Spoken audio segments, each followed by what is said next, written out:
The following audio may be a little difficult for some to hear.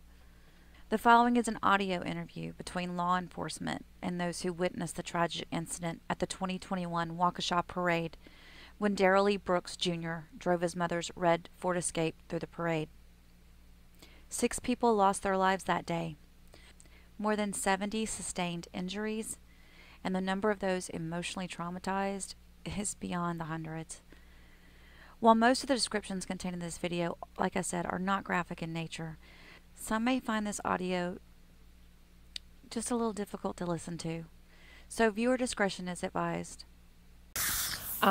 So just so you're aware, I'm Courtney. I'm from it's a long name, Wisconsin Department of Justice, Division of Criminal Investigation. Okay. So we're assisting Waukesha PD with this investigation and talking to witnesses. Pretty much anybody that saw anything. We want to hear what you guys saw. We find it could be a little bit cathartic for you guys as well, being able to tell your story. So I'm going to start out with just getting your name and like your very basic information, and then I can kind of walk you through how it all goes, okay? Don't be nervous. All right. Elizabeth? Yes. It's All right. And whereabouts were you watching the parade from? So you know where Alo Chocolat is? I do not. Okay. So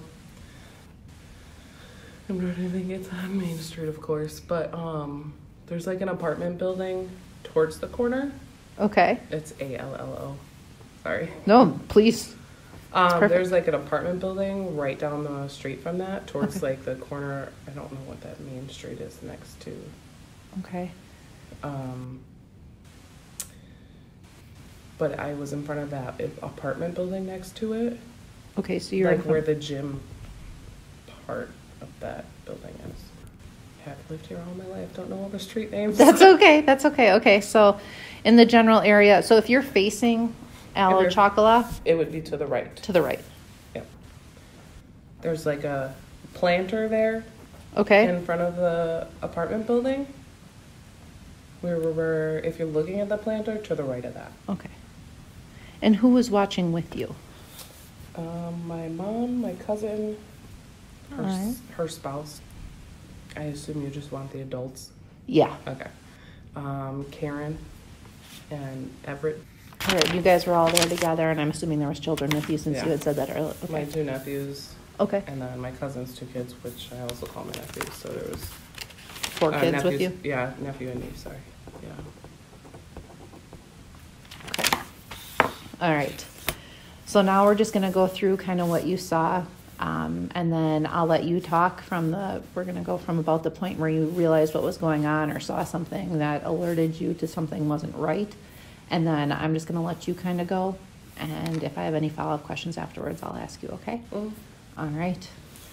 So we were kind of just enjoying the parade. I heard the kid next to us, no clue who he is, but he said, the fire is coming, because sometimes they do that, like, I don't know if it's a hot air balloon or something in the basket with the Santa. I Oh, don't okay, know. yep. It was right after that all of a sudden I just saw a red SUV, like, drive past us, and I was super confused because it's the parade, like, why are you driving fast? Mhm. And then the car slowed down and then sped off to the left into the back of the Waukesha South Band. So the SUV slowed down and then sped up? Yeah. At least that's what it looked like. Yeah. I think sometimes things just happen in slow motion. So at the point of like him coming in front of us, tell me if I'm going too fast. Nope, go ahead. At the point of him coming in front of us, I told all the kids to get on the sidewalk because they're all sitting like, right by the curb. Yeah. And I ended up actually picking up my one nephew who's like 50 pounds and threw him on the sidewalk. It's crazy what your body does. Yeah. So I just put him on the sidewalk and then saw the car plow into the band. So you said when that red SUV was kind of in front of you. He like kind of slowed down a little. Okay. And I don't know. Was he on your side of the road at He that was. point? Okay. Yeah, I want to say maybe like a foot or 2 in front of us. Not enough to like run over your feet, but enough to be like, what the heck? And so then when he sped up, he crossed across To the the opposite side of the street, and then that's where he hit the, okay. Yeah. And then I saw the drummer go flying. We all thought that he turned left and stopped, but of course now you see all the videos of everything, and it was not that way. But that's what we thought happened. And why did you think he went to the left and stopped? Just because of the direction that he was going, and it was like utter chaos, so you don't, I guess I didn't really pay attention exactly to where he was, but it just looked like he was trying to get to that side road the way he was driving. All right, so you didn't see anything after he hit the Waukesha South Band? Did you see anybody else get hit besides the drummer? You know, my mind really was That's totally focused on fine. that incident particularly, is that he was going at the band. So with you saying that, in your mind, did you feel like he was going towards the band on purpose, or? I felt it was intentional. Okay. Because, I mean, the city police officers put up barricades. I mean, you could have went a different direction, you know. Mm-hmm. And then for him to come down the street, slow down, and see that there's people, and then just speed up and just go through them anyways, to me that's intentional. Of course, I can't say what he was thinking at the time, but... Right, but it didn't appear to you like he was trying to avoid hitting people. No, not at all.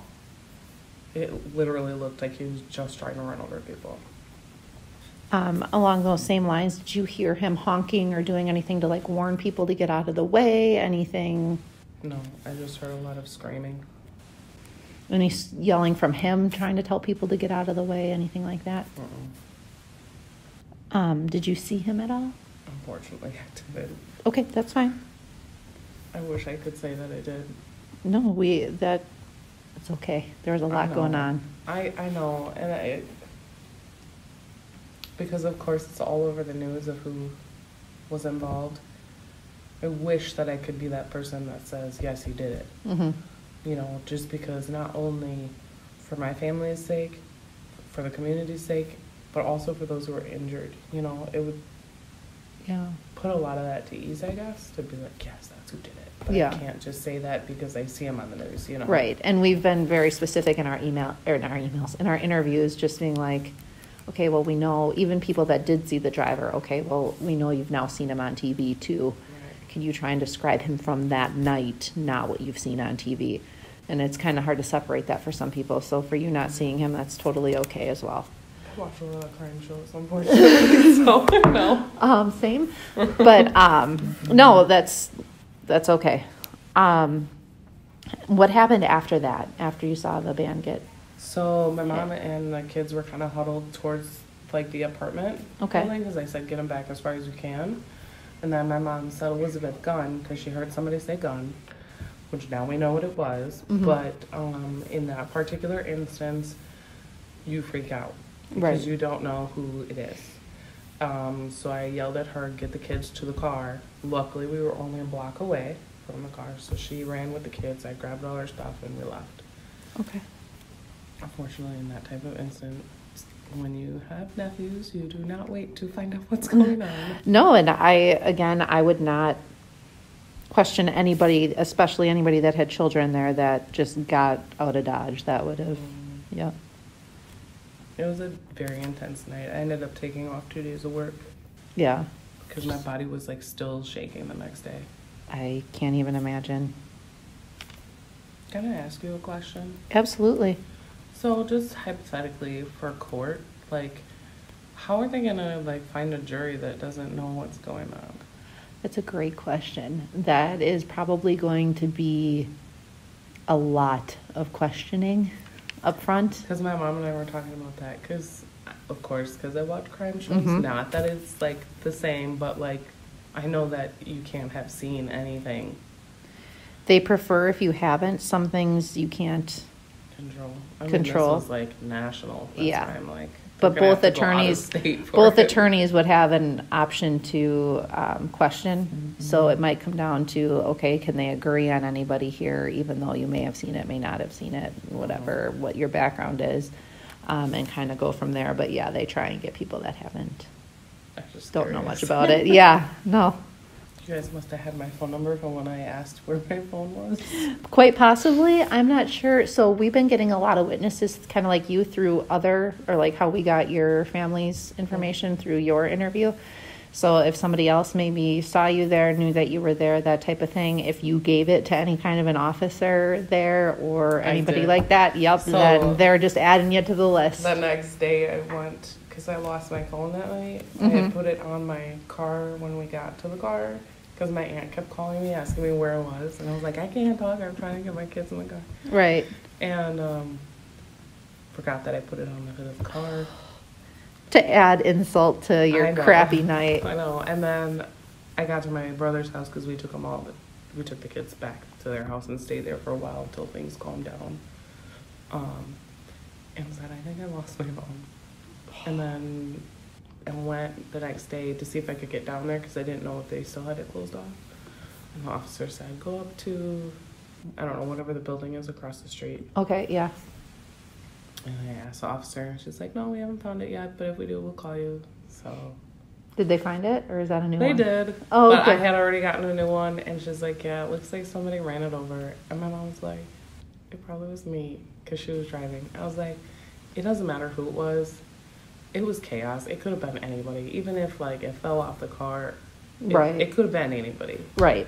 Absolutely. And that's a good way to look at it. Just I was like, I can't blame you if that's for the it. loss from That's you, what I said, like, too. I was it's a like, weird way to think about it, but absolutely. my poor 4-year-old nephew was like, Auntie, you lost your phone.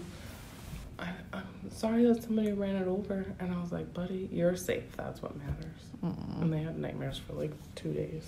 Yeah, I don't know how the kids that saw all of this too. I mean, as adults, it's hard enough to process because you don't understand. And I had one person who said their kid just kept asking, like, or kept saying, I don't understand. And it's like, buddy, the big He was people a bad don't guy. either. Yeah. Like, nobody gets it. So it's tough all around. How are you doing?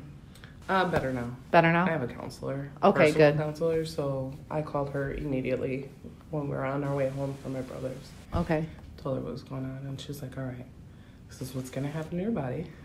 And she was right, wasn't she? Oh, yeah. Yeah. It was crazy. Yeah. But yeah, I'm much better now. Like, Good. I think talking about it at first too really helped. And at first it was I don't understand, like, why did he do this? Was this a terrorist thing? Like, you don't know, Right. you know? And then, of course, you start watching everything and start learning that it's not a terrorist attack. They're not coming after your county or whatever. Yeah. So that kind of eased it, Yeah. you know. to That it was know just that a a fluke. just a Unfortunately, one it time. sounds bad, but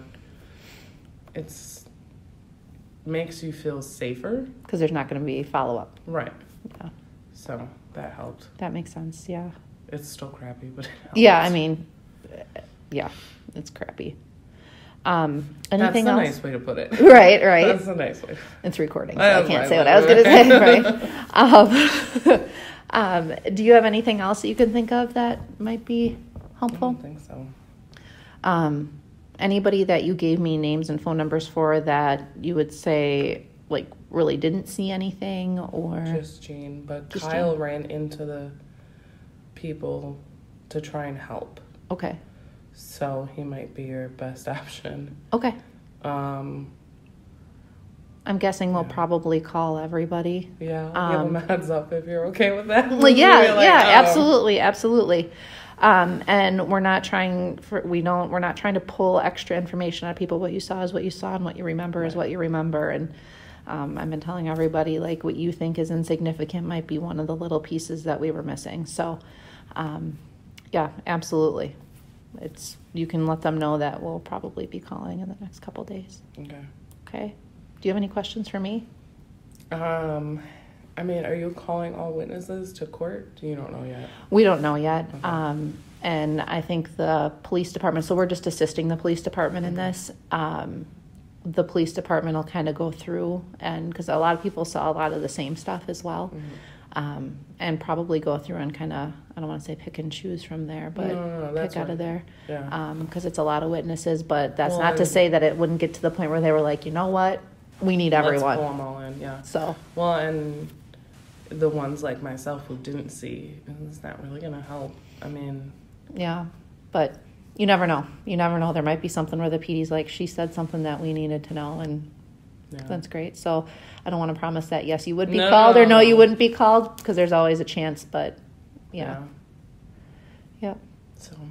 All right. Well, I will give you one of my business cards in case you think of anything. If you need anything, keep talking to your counselor. Obviously, this is traumatic. It doesn't go away in just I'm meeting her this week, too. a couple of days. So keep talking and check on your family members, too, okay? Yeah. All right. You're welcome. Okay, so your full name is? Leonora.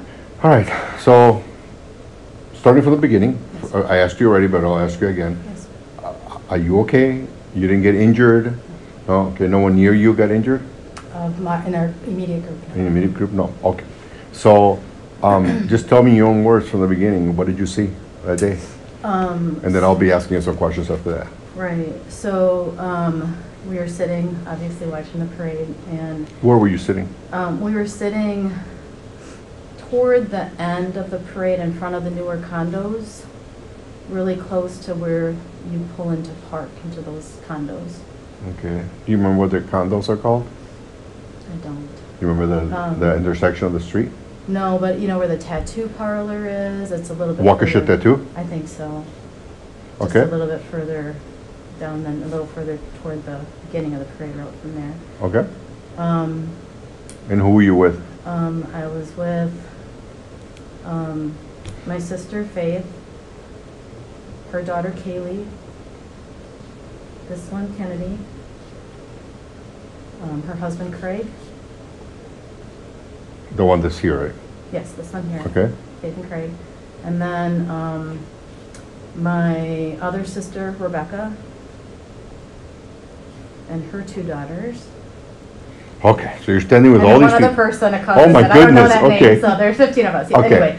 Anyway, so we are, you know, like sitting, and some are on the curb sitting, and some are in chairs, and we're all set, and we're right by a fire hydrant. So we're just on the other side of the fire hydrant, and then all of a sudden we see this, you know, oh, so then my niece, one of my nieces and her were taking a picture in the road, and my sister took the picture, but it was just before, it was like 4:28, so just before the truck came.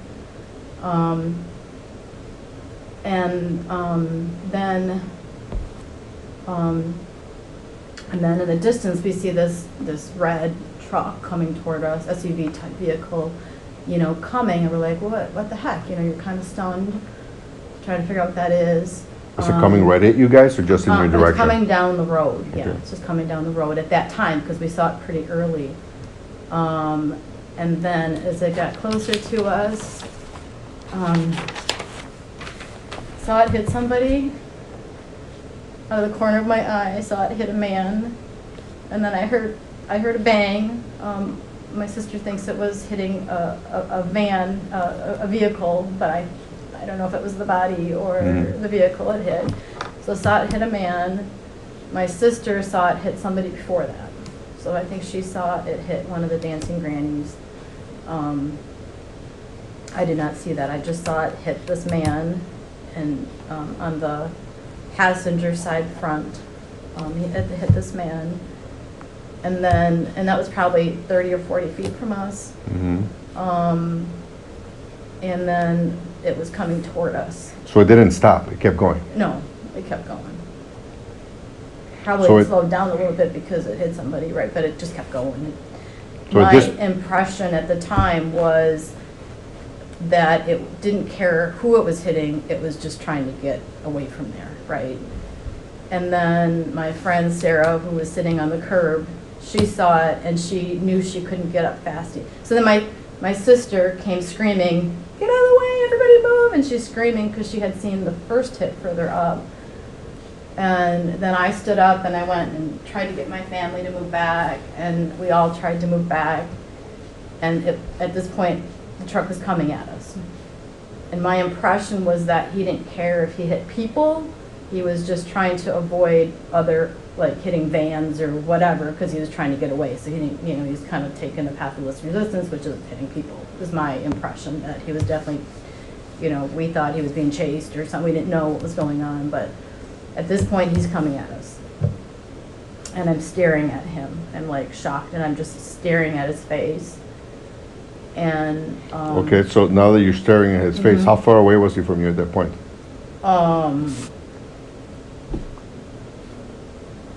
20 feet, and I, you know, watched him till he passed. Could you describe him? Yes. At the time, my description of him would have been that he was either like black Hispanic mixed or like white black mixed, because a, you know, lighter fared black man perhaps, or Hispanic black man. I couldn't tell. His hair was dark. You know, it looked to me like it was kind of wavy. Now I see perhaps he's had dreadlocks, but at the time it looked to me like, you know, like it was longer and kind of wavy. And he was holding the steering wheel, and he had looked at us as he's coming, because he's coming toward us, but he's just focused and just going. Just no expression on his face. Just like pedal to the metal, probably, you know, going as fast as he can, just right toward us. And then as he came, you know, right by us, he kind of veered to the inside a little bit. There's a fire hydrant right next to us, so again, I think he was trying to avoid anything that would stop him. So I think the fire hydrant saved us. And we had a street pole right next to us, a street light. So he, you know, moved in the road a little bit to avoid hitting those things, and then kept speeding past us.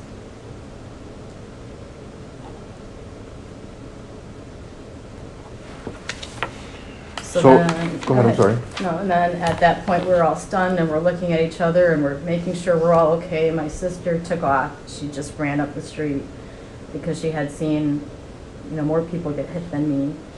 And she came back just screaming what she saw.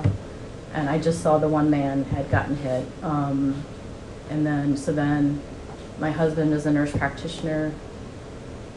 So once we assessed all of us were okay, I looked at him, I said, Tim, you have to go, help people, you have to go. And he's like, yes, I do. So then he took off, and he went, and the first couple of people he got to, I guess, he couldn't say it. And then he went to somebody who was one of the dancing grannies, because then later but after we got everybody cleaned up, I had my younger sister go with the kids and go out the back way to avoid seeing anything else, and then I had to go find my husband to get our keys to load up the car. And so from the point I was at I walked up the road to try to find him, and I'm looking at everybody that's on the road, and I counted 15. 15 people injured. 15 people that were either injured or dead. Oh, and my niece had grabbed our blankets, my blankets. So she took my blankets, and she went, and she was covering people. So as I'm walking up, I'm seeing my blankets on people, which was amazing of her. But, you know, obviously it makes it really personal. So then I'm going up, and I'm looking for him. And then I go up to the corner of where the bright Christmas tree is, you know, before the steaming cup, or, you know, before People's Park. I get up to that side of the corner, and I hadn't seen him yet, and I had counted 15 people that I didn't look, like, couldn't describe them because I was trying not to look. I saw one woman trying to do CPR desperately, and so I got up there, counted 15 because I just couldn't believe what I saw, and then I came back a little bit and then found my husband, and he was with a woman, and she was laying still. He said that he thinks maybe she broke her skull. She just kept saying my head hurts, and but she wasn't talking a lot, and she was laying very still, and he was just trying to keep her very still. He was an ER nurse for 20 years, so he, you know, obviously had good training. And then he stayed there, and I left with my family. Okay, so Let me ask you a few questions to back it Yes. up a little bit. Yes. Okay, take a deep breath. Yes. I know you're getting emotional, which is perfectly understandable. Yeah. Okay, and there's water too here if you want one. During the time that you see the vehicle coming, do you think he was trying to avoid people? Do you think No. he was aiming at people? What's My your opinion? impression was that he was trying to avoid things that weren't going to allow him to escape and didn't care if he hit people. That was my impression. Okay, so that- when you say that, so I'm gonna, Yeah. I don't want you to, I don't want to put Yeah, words yeah. in your mouth, right? So Uh-huh. correct me if what Yeah. I believe you're saying is that he's avoiding inanimate objects such as fire hydrant, other vehicles, Floats. floats, Vans. items that could stop his vehicle. Yeah, So he's avoiding those things. right. And he doesn't care if he's hitting people because he's going up by curbs and stuff like that where people definitely are. He's not avoiding people. I Okay. think if he was intentionally, like, just trying to take out as many people, he would have just gone right up the curb.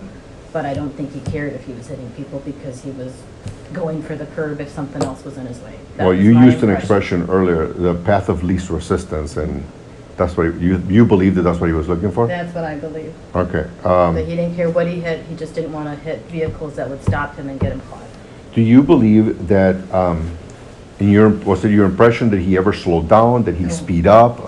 Was He the was going speed as was? fast as he could, and as soon as he got anywhere that he could, you know, like, go fast, he went as Mhm. fast as he could. You could tell he stepped on the gas, you know, when, you know, like if he hit somebody, that would slow him down a little bit, right? And Mhm. so he was going as fast as he could. I mean, as soon as he got past the last people he hit, and it was a little bit clearer, he just stepped on it and went squealing around the corner. Okay. To be clear, you did not take any pictures? I did not. You did not take any video? No. Okay. Not before or after, I didn't know, absolutely not. My sister has one picture beforehand of this one, Mm-hmm. but it doesn't show the vehicle in the background. Okay. I could show you that picture. All right. Could but you, when you looked into the vehicle, was he by himself? I only Oh. saw him. You know, I couldn't say if there was anyone in the back, but I only saw him. I didn't see, I know I didn't see somebody in the passenger seat, with somebody bending down possibly, but I only saw him. Okay. All right. I'm trying to think. Is there anything else that you think I should know, I should be aware of, that I didn't ask you?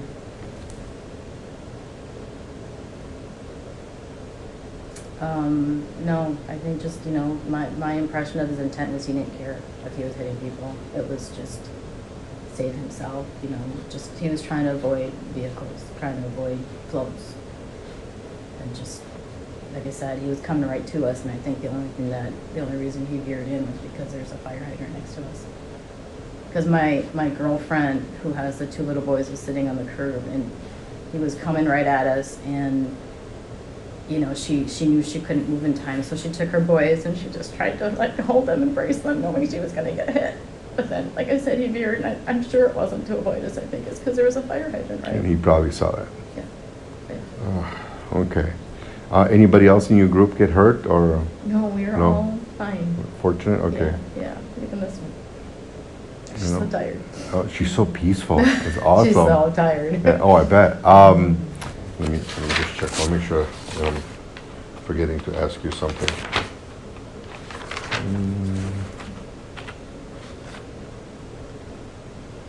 Do you recall what he was wearing when you saw him? No, No? Would you be able to recognize him off a picture? I think so. I'm quite sure he's ingrained in my head. Okay. Have you seen the pictures that they've shown on I TV have. of him? I have. Okay. And when I look at those pictures, I'm like, that doesn't look like I recognize, that one doesn't, that's him. You know what I Okay. mean? There's certain pictures of him that So it he looks depends on very- which picture is being shown? Yeah. Okay. But you have recognized them amongst the pictures that Yes. they've been Yes, shown on TV? absolutely. I saw the one picture, I'm like, oh my gosh, that's him. Okay. Absolutely. Yeah, there was an older, here's a picture where he had his chin up, that, in short hair, then I didn't recognize him, but yeah. Okay. All right, well, if there's anything else that you can think of, all right? No? Okay. Nothing else I can- All right, well, you have my boss's name and number, Okay. all right? And if you can think of something, you know, something pops in your head, then just give him a call, and I'll be happy to come and meet you somewhere and and get the statement from us. Thank you. Like I Yeah, said, I you're think welcome. my sister has much more vivid details in her head, so that's why we wanted to bring her. And my husband doesn't remember much about beforehand. I think he was, in shock and, oh my gosh, didn't notice, but of course he's got a lot of details from trying to. Right. Well, based on my experience, I will tell you that what happens is people with the training, like with us, even cops, they'll say they get tunnel vision because they know that they have a mission, they have something they have to accomplish, and then they concentrate everything on that. So I'm sure his memories are basically, this happened, and then after that, Right. this right. is what I'm I did. concentrating on saving this woman. And Right. Right. So at least that's been my experience Yeah, with yeah. military, police, Military. firefighters. They all the same thing. It's like the mission becomes the only thing that they can see, and then they just go right for it. And I'm sure that's what probably happened with him. So Yeah. Well, thank you. And You're very I'm welcome. sure this isn't easy for you guys either. no, but it's okay. It needs to get done, and hopefully it's not a lot of solace for the families, but at least we can try and do the best we can to make sure he gets, they get justice. And I mean, we're lucky because, none of us got hurt. I can't imagine if the kids got hurt by us, I can't imagine. And your first name is Michelle? Michelle, it's with one L. E at the end? There's an E at the end, yeah. So basically, we're investigating what happened on Sunday. We're doing a lot of interviews, so in talking to you, your husband indicated that you may have a picture from that day. I have a picture, but I only have a picture of after the fact. Okay, Do you want that? Yeah, and I have not shared it because I feel like it's not something I wanted to, no. Make public, but certainly. No, I appreciate that. I apparently have three. I have some from some of our bands through crossing, but then I have right after this is the people working on the woman that was hit, and then this is where this is our chairs after we. Those are your chairs, okay. After we moved them back. Oh, you were further out into the road. We were much further out. So if you can see, in fact, I just stopped there today because I had to I felt like I had to force myself to go through, be in that area and like go through. So I did take a picture. You can kind of see, sorry, my loud picture of my dog. Sorry. That's okay. That's how things go at my house. Okay. So I came back. We were sitting, like about here. About halfway. So there were in the parking area. In that parking spot, right? Yeah. And so there was a little line of little kids right in front of us. We were behind that. I actually looked. We were lined up directly where I'm showing. And what's the name of that? This is Art Links, I think. Art Links. Is that what it's called? Yes, Art Links. All and right. I actually looked. I thought, is this where we are? And I knew exactly where we were because the people next to us had chained their chairs to the post that was there earlier in the day, and we were just to the left of them, and they had actually left by the time this went down because they were also North Pam parents. So. So the pictures that you took that day, I'll get to those in a second. But would you be able to airdrop them to me? Yeah, I can. And then I just learned how to use that today. So. Ooh. And then that picture you just showed me that you took today, Absolutely, because that was a good point of reference. Right now? Yeah, that's I fine. can certainly do that. And then I don't know this other one. so the questions I'm going to ask about your observations, if we could just keep that to what you observed that day and not like what you saw in the news after, because sometimes it gets confusing when you see the news after. Yeah. Wait, I need to turn my Wi-Fi. I understand. Sorry. So to make sure my Wi-Fi's back on. Yeah. So who are you at? So you went to the parade. What time did you get to parade on Sunday? We got there about 3:30 maybe. 3:15, 3:30.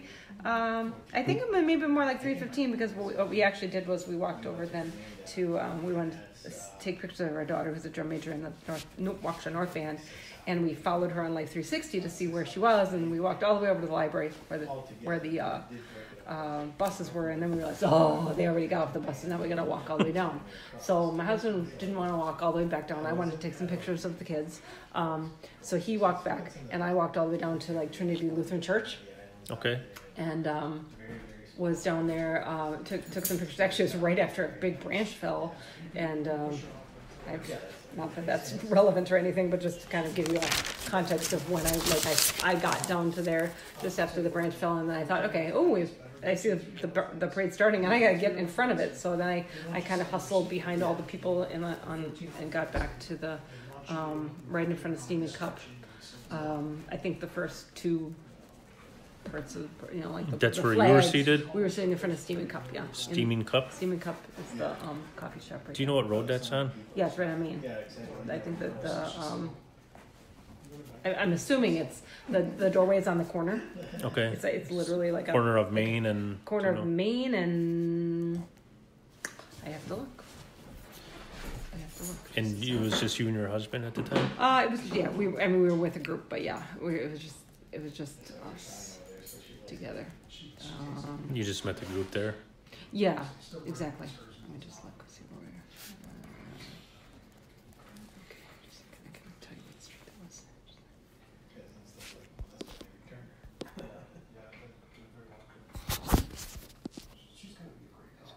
Oh, I bet it was right down. Okay, so it was on the corner. People's Park was across the street. Steam Cup was there, and so that must be Clinton. Is it Steam Cup? Yes. Okay, so it's on the corner of Main Street and People's Park. It's Main Street and Main Street and Clinton. Clinton? No. Clinton, and you can actually see how the cars are parked diagonally there. That's where and you we were were. Basically sitting right in the middle of that black car. Okay. Yeah. So right in front of Steaming Cup there. Yeah, I can. All right. Watch. So what time did the parade start about? It started at 4. Okay. And it was pretty much on time because I was actually I was still in the queue where they were my daughter's group was. Sorry, that'd be my dog ringing the door to go out. You wanna let her out? You wanna go outside? So yeah, they started at 4. They And started that's when right you were on time, kind of so. hustling back. Then I over, was but- hustling back. Okay. So yeah. And then the incident, what did first drew your attention? What did you first see? Actually, I would say the first thing I heard was like us screaming, and I didn't know that it was. We thought, oh, something exciting is happening to our left, so towards the direction that the parade was coming. So heard screaming, and that's what I remember, and then seeing the vehicle come very close to us from the left to the right, accelerating. I can say that for sure. Is that what you saw or heard? I can say I saw accelerating. I could tell you what I thought it was. Yeah, I thought it was somebody stepping on the gas, instead of the brake, that kind of thing. That was my perception of it. So when you saw the car, what kind of car was it? I only saw red. That's all I can tell you. My husband can tell you I'm really bad with that. That's all right. I couldn't even tell you what my daughter drives or my son. Well, unless I buy them, but I can't tell you what the neighbors drive or anything like that. So I'm very bad at it. But it was a red car, a red vehicle, and it was. And when you first saw it, where did you first see the car? What was it next to, or how far away from it or you was the car? 10 feet, but off to the left, 10 feet out, but on a trajectory maybe of a 30-degree angle. Okay. And what did you see the car do then? You said you saw it accelerating. It was accelerating. It was Okay. it wasn't just driving along. It was and I did hear it. I would say I heard the vroom, and it was, trying to process it all. What did you hear? What did you see? But that is, it was like, oh my gosh, this car is coming. It just sped up. That was my impression. Was there anybody around the vehicle at the time? People everywhere. I can't tell you exactly because my husband was standing to my left.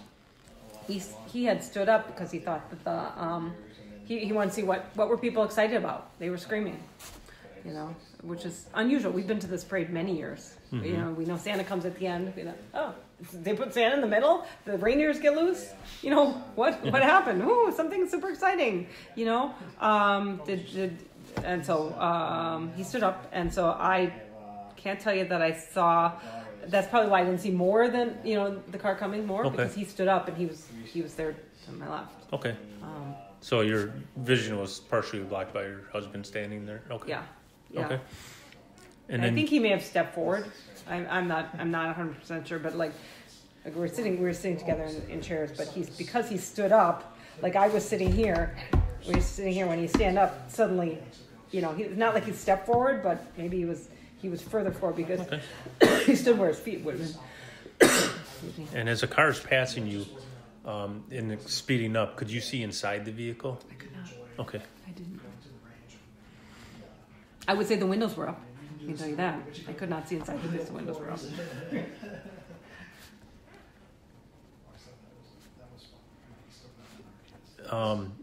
So you have a picture of a lady getting tended to. Yes. Did you see what happened to her? I did not see her. Okay.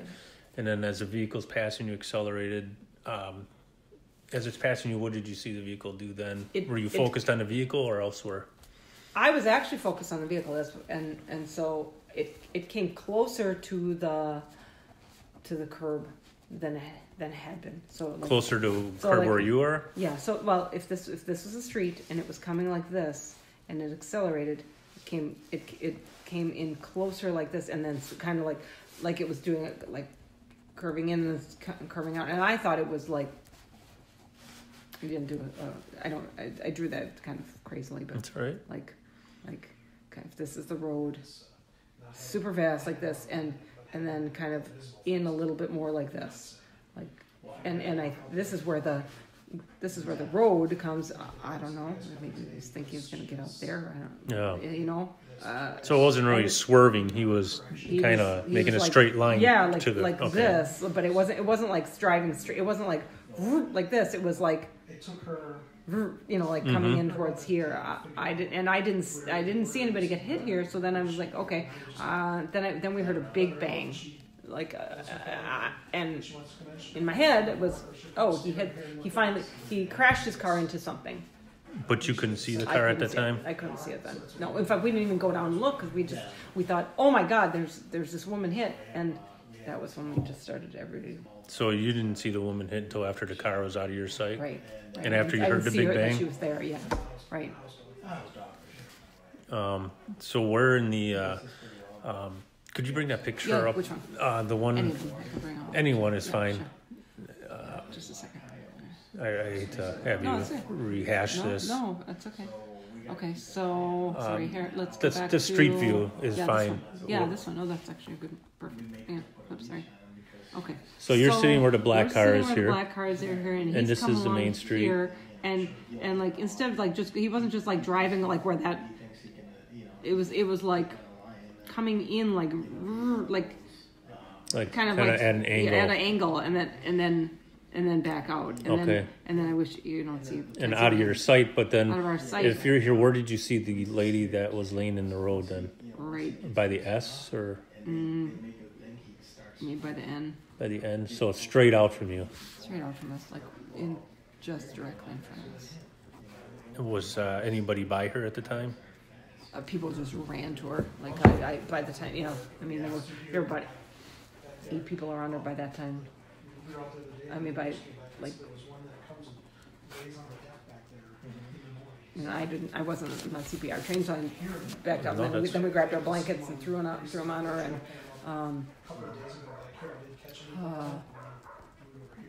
I do know that there were people who I know names of people who attended to her because it's. Oh, you know the people? I know people. Who are they?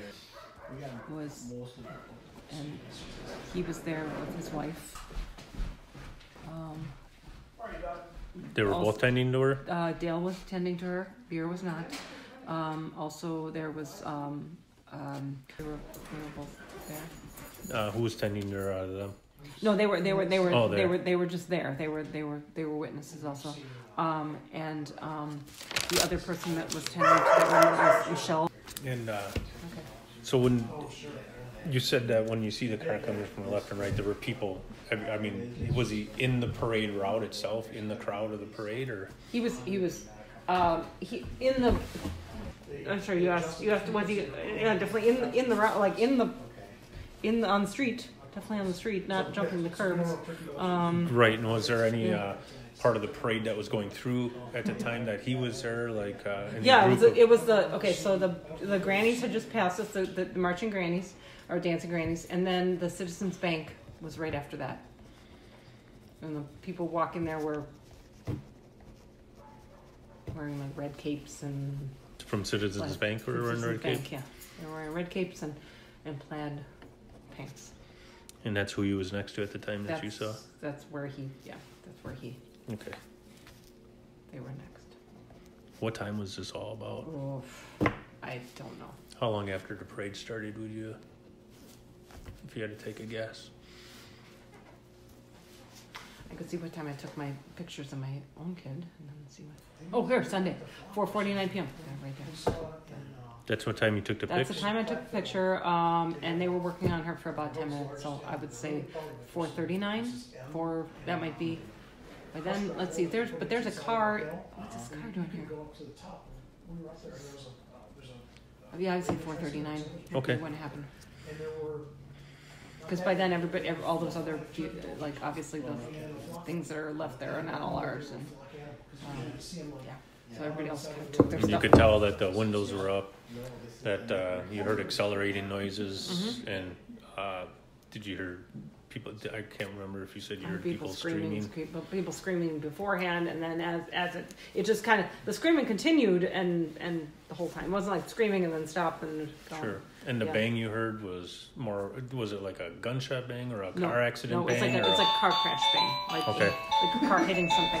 Did you hear any gunshots at all? I did not hear gunshots. Okay. Anything else that you can think of that we didn't talk about? No. One thing I did observe go ahead. beforehand, and I don't know if this matters at all, but there was a big gap right before the grannies, which somebody pointed out to me today. Oh, well, maybe he, and this is speculation, but maybe he thought as he was like seeing an escape. Oh, like, oh, look, now I got a clear shot, because there was this big gap before the grannies in my head. Okay. Oh, that was the only other thing I was going to mention. All right. This is Detective Mandy Schwartz, Detective Nate Plennis. We're here with, state your name, please, sir. Dominic. Okay. And I know that before we started the recorded interview, you gave us a brief description of someone that had stopped up in your driveway and spoke to you. What was the conversation you had with that person? The gentleman walked up to me in my driveway and asked me if he could use my phone for an Uber, and he seemed like he was out of breath. He wasn't wearing any tennis shoes or any shoes. He was wearing blue jeans and a red t-shirt. I did hand him my phone, and he did dial a number. He was a black male gentleman, and he had dreads that were tied up either in a rubber band or some kind of tie on top of his head. Okay. He was, I'd say, either 5'6", 120, 25 pounds. Younger male, like mid-20s. Okay. He had some tattoos on his arms. Couldn't make out what they were. But I did tell him that the next door neighbor was an Uber driver, and he then proceeded to run, took off towards West Avenue. And I didn't think nothing of it at the time. Just thought it was just another random person, and just thought I'd give you my statement. Okay. So other than him asking to use your phone, did you have any other conversation with this gentleman? Nope. That was it. I did turn because he startled me, and he said he didn't have any weapons. I don't know if that has anything. Okay. But other than that, no. And you said that your sons were outside with you? Yes. And what are your sons' names? Uh, Okay. Did he engage your sons at all? no. Oh, well, we're not on the track. So. Oh, that's great. That's And there was no talk with any of them, no communication. No, not with them. Anything else that stood out? I mean, you gave a relatively good description of him, but anything that stood out to you? I know you said he was out of breath, no shoes. Just that he was, he seemed really frantic. Okay. That he really needed that Uber driver. And he really needed to come home. Let's get a second for the train to come through. It'll probably be a long one on a Sunday night, right? Maybe we can still hear each other here, but what direction did he come from, if you remember? My oldest son said that, because I had my back turned to him, he said that he came from the downtown area or from the east side of Central, like more like Maple, heading west towards that way. Okay. Towards my house. Okay. And then when you said that he had left, and you told him that your neighbor was in Uber, did he go to the neighbor's house? I don't know if he really understood me, what I was trying to tell him. Okay. But he did take off running on towards West Avenue on foot. Okay. Okay. At that time. And I know that he took a picture of your phone log, but do you remember about what time that was tonight? 5 o'clock. 5 o'clock? Yeah, okay. Around there. Okay. Anything else that you can think of that stands out, or? Not really. Like I said, it was.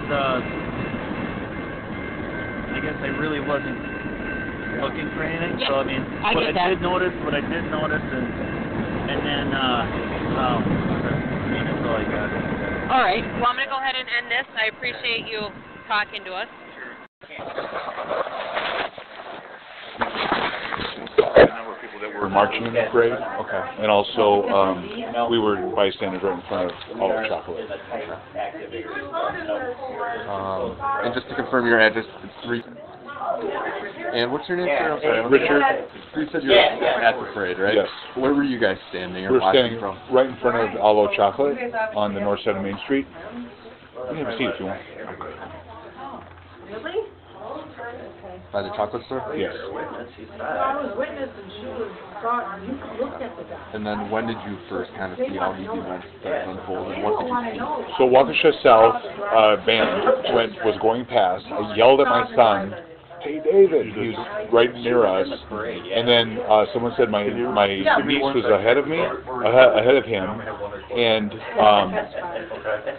I looked that way and tried to see her, and then looked back and I saw out of the corner of my eye the SUV go by on the south side of the street, and it went past Avalon and hit that.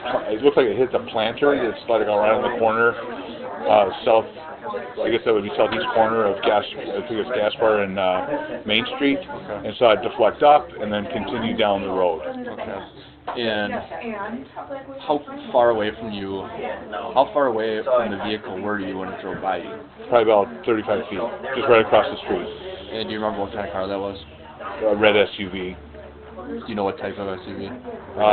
Well, it's been kind of published as a Ford Explorer Escape. Okay. When it passed you, did you see how many people are in the vehicle? Did not. Okay. And I couldn't see if the window was open or not. It was just so fast.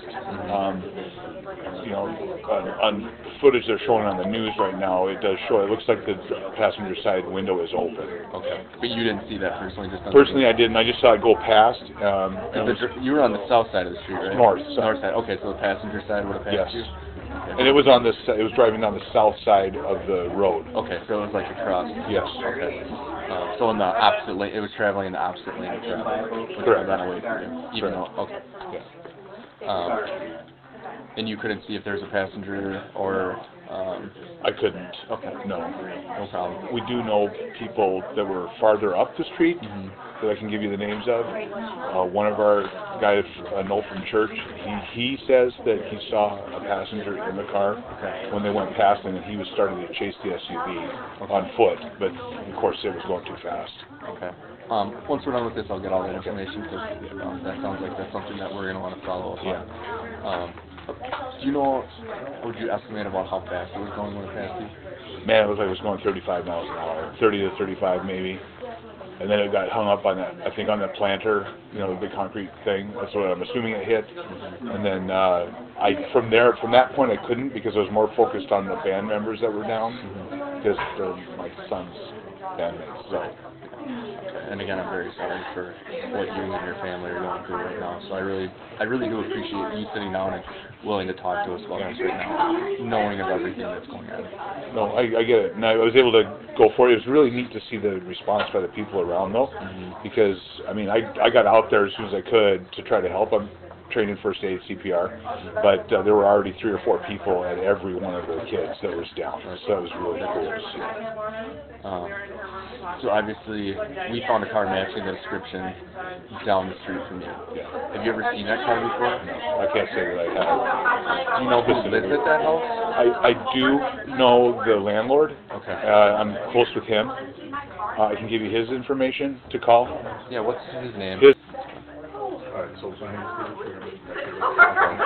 But other than knowing the property owner, you really don't affiliate with anyone that was in that? No, they're all students at Carroll College. At least typically, on the bottom there's I think 3 guys that live there, and then there's a family that lives above. Okay. That we kind of know some of the people that live there, but not a lot. They're new as of earlier this fall. Okay. Or summer, maybe late summer.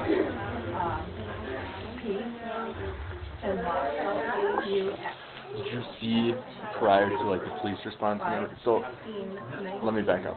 So after you saw the car driving on Main Street, what did you do? Did you come back here, or did you go to the hospital? We did not. I saw my son, made sure he was okay.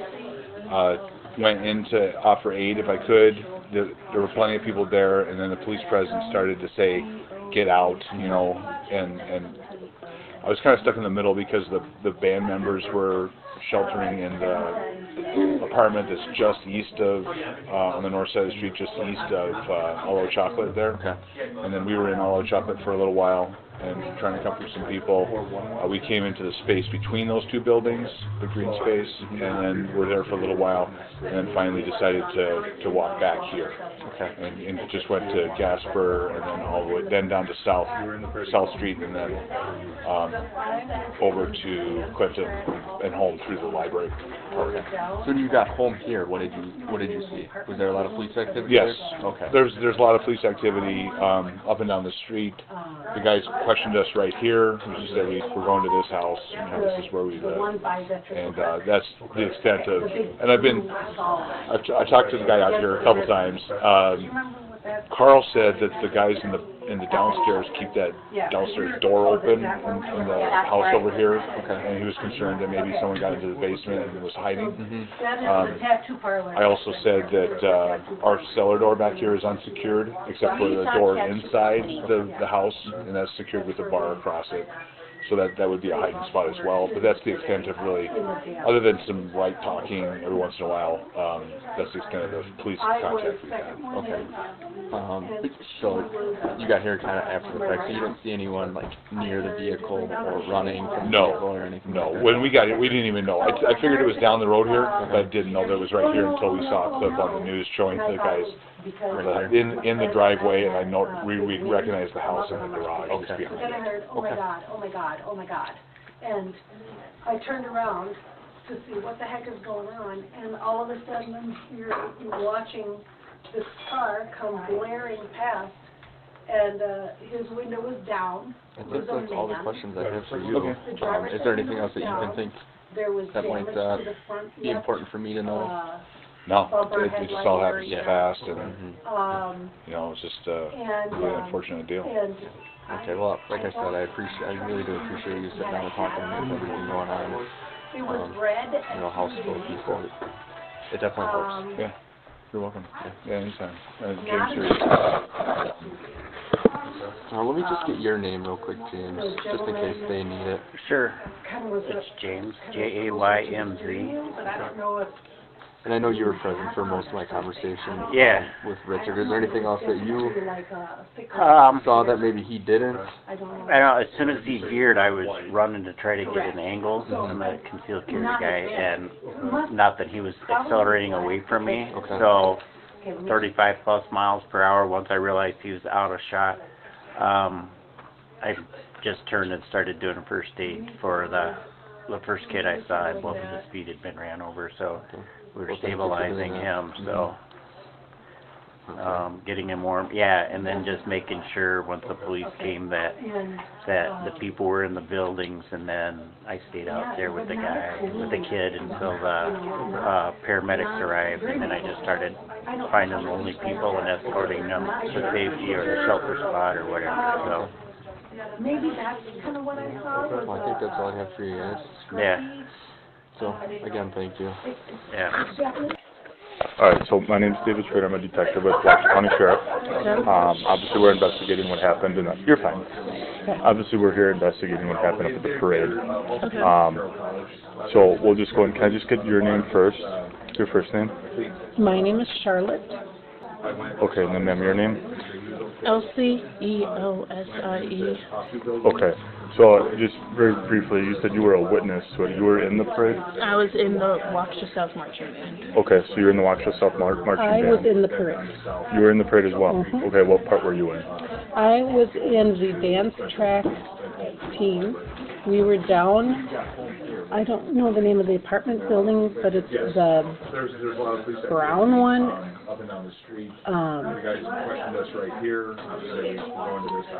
The one by Veterans Park. Okay. Okay, the big new tall one. Okay, by Veterans Against Park. the river. Okay. Do you remember what that? We were right there. Okay. Yeah, so we were, oh, is that where we were huddled? Yeah, that's where I put the girls. Is there? Okay.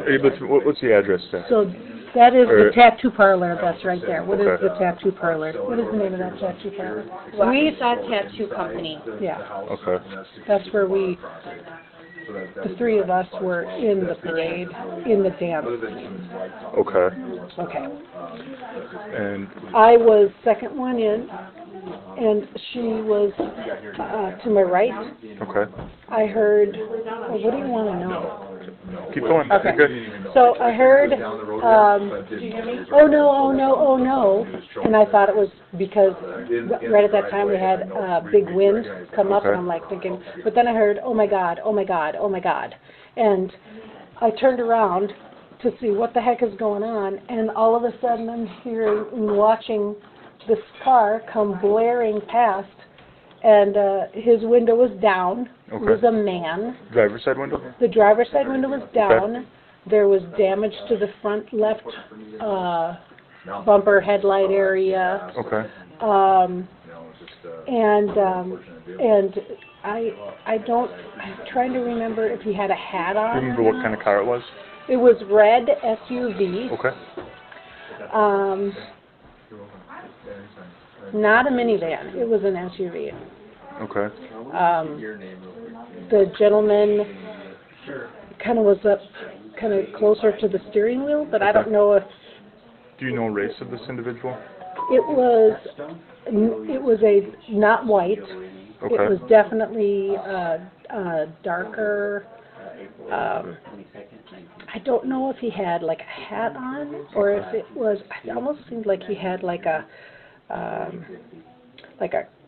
cream hat on or something. I don't know, but it was definitely like a thicker hair. Okay. I don't know. Okay, and you say not white. Correct. So not Hispanic. Okay. Probably black, because it seemed like. Okay, let me just think. 35+ miles per hour. Once I realized he was out of shot, I just turned and started doing first aid. Leaning forward, The first kind kid of I looking saw, like that. his feet had been ran over, so we're stabilizing him. So Definitely black.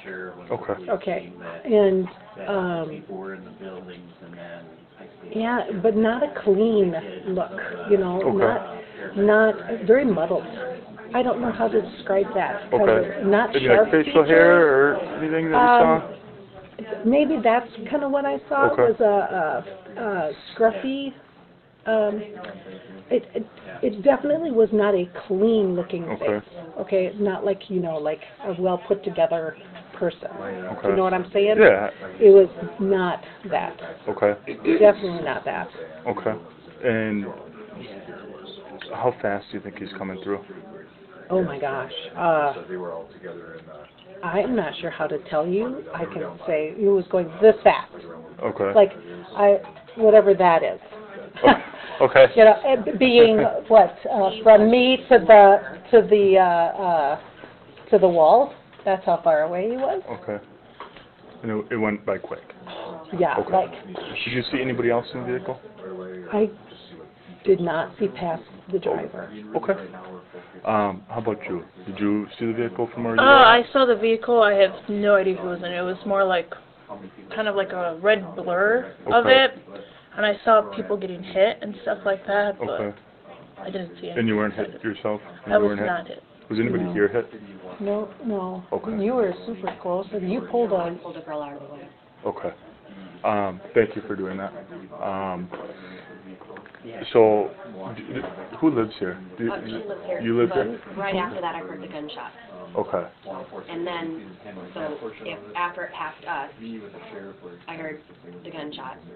And then, we were right at the tattoo parlor, and someone was coming from in front of me. So I thought that was a car right there. And then we took the girls over and we pulled the dancers off and sheltered them. Okay. Did anybody else hear the gunshots? I did. You did? Okay. Can I just get your name quick? Shanda, C-H? C-H-A-N-D-A. Okay. Our band director was actually walking backwards at that time and saw it come through. Okay. Are they here? No. But we can get you their information if we need to. Yeah, could I get their information and the phone number? And then just separately here, how many gunshots did you hear? I only heard 2. 2? Okay. How about you? 2? Oh, it might have been pop-up. Yeah, I didn't identify it as Did you that hear any gunshots? when I heard but people everyone, talking about, Okay. oh my gosh, there's gunshots, but I personally did not. I Okay. couldn't tell. It might have been 2 with an X. I don't know. It was like that. And then just with you living here, so we found a vehicle matching that description very close to here, just to the south. Mhm. Obviously, the large presence of police here probably gave that away. Yes. Do you know anything about the house? Do you know where they are with that vehicle? Like where the police are out with it? What do you mean? Like, do you know which house? yes, where I the vehicle's know, found? it is, Okay. I know where the vehicle is. Okay. Have you ever seen that vehicle there before?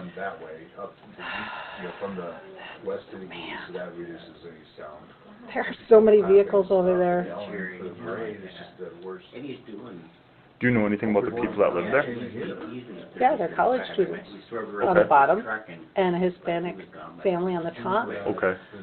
With a mom and a dad and a special needs son. His name is, and they have an older brother who lives there, and then I think there's an uncle that lives upstairs, and then below there's a number of college students. Okay. To your knowledge, does anybody that lived there match the description that you saw tonight? No? No. Okay. Uh-uh. And I said there's a lot of cars over there, and you were Yeah. thinking about it, and I interrupted you. But do you know if you've ever seen that vehicle or a vehicle like that over there before? I have not. Okay.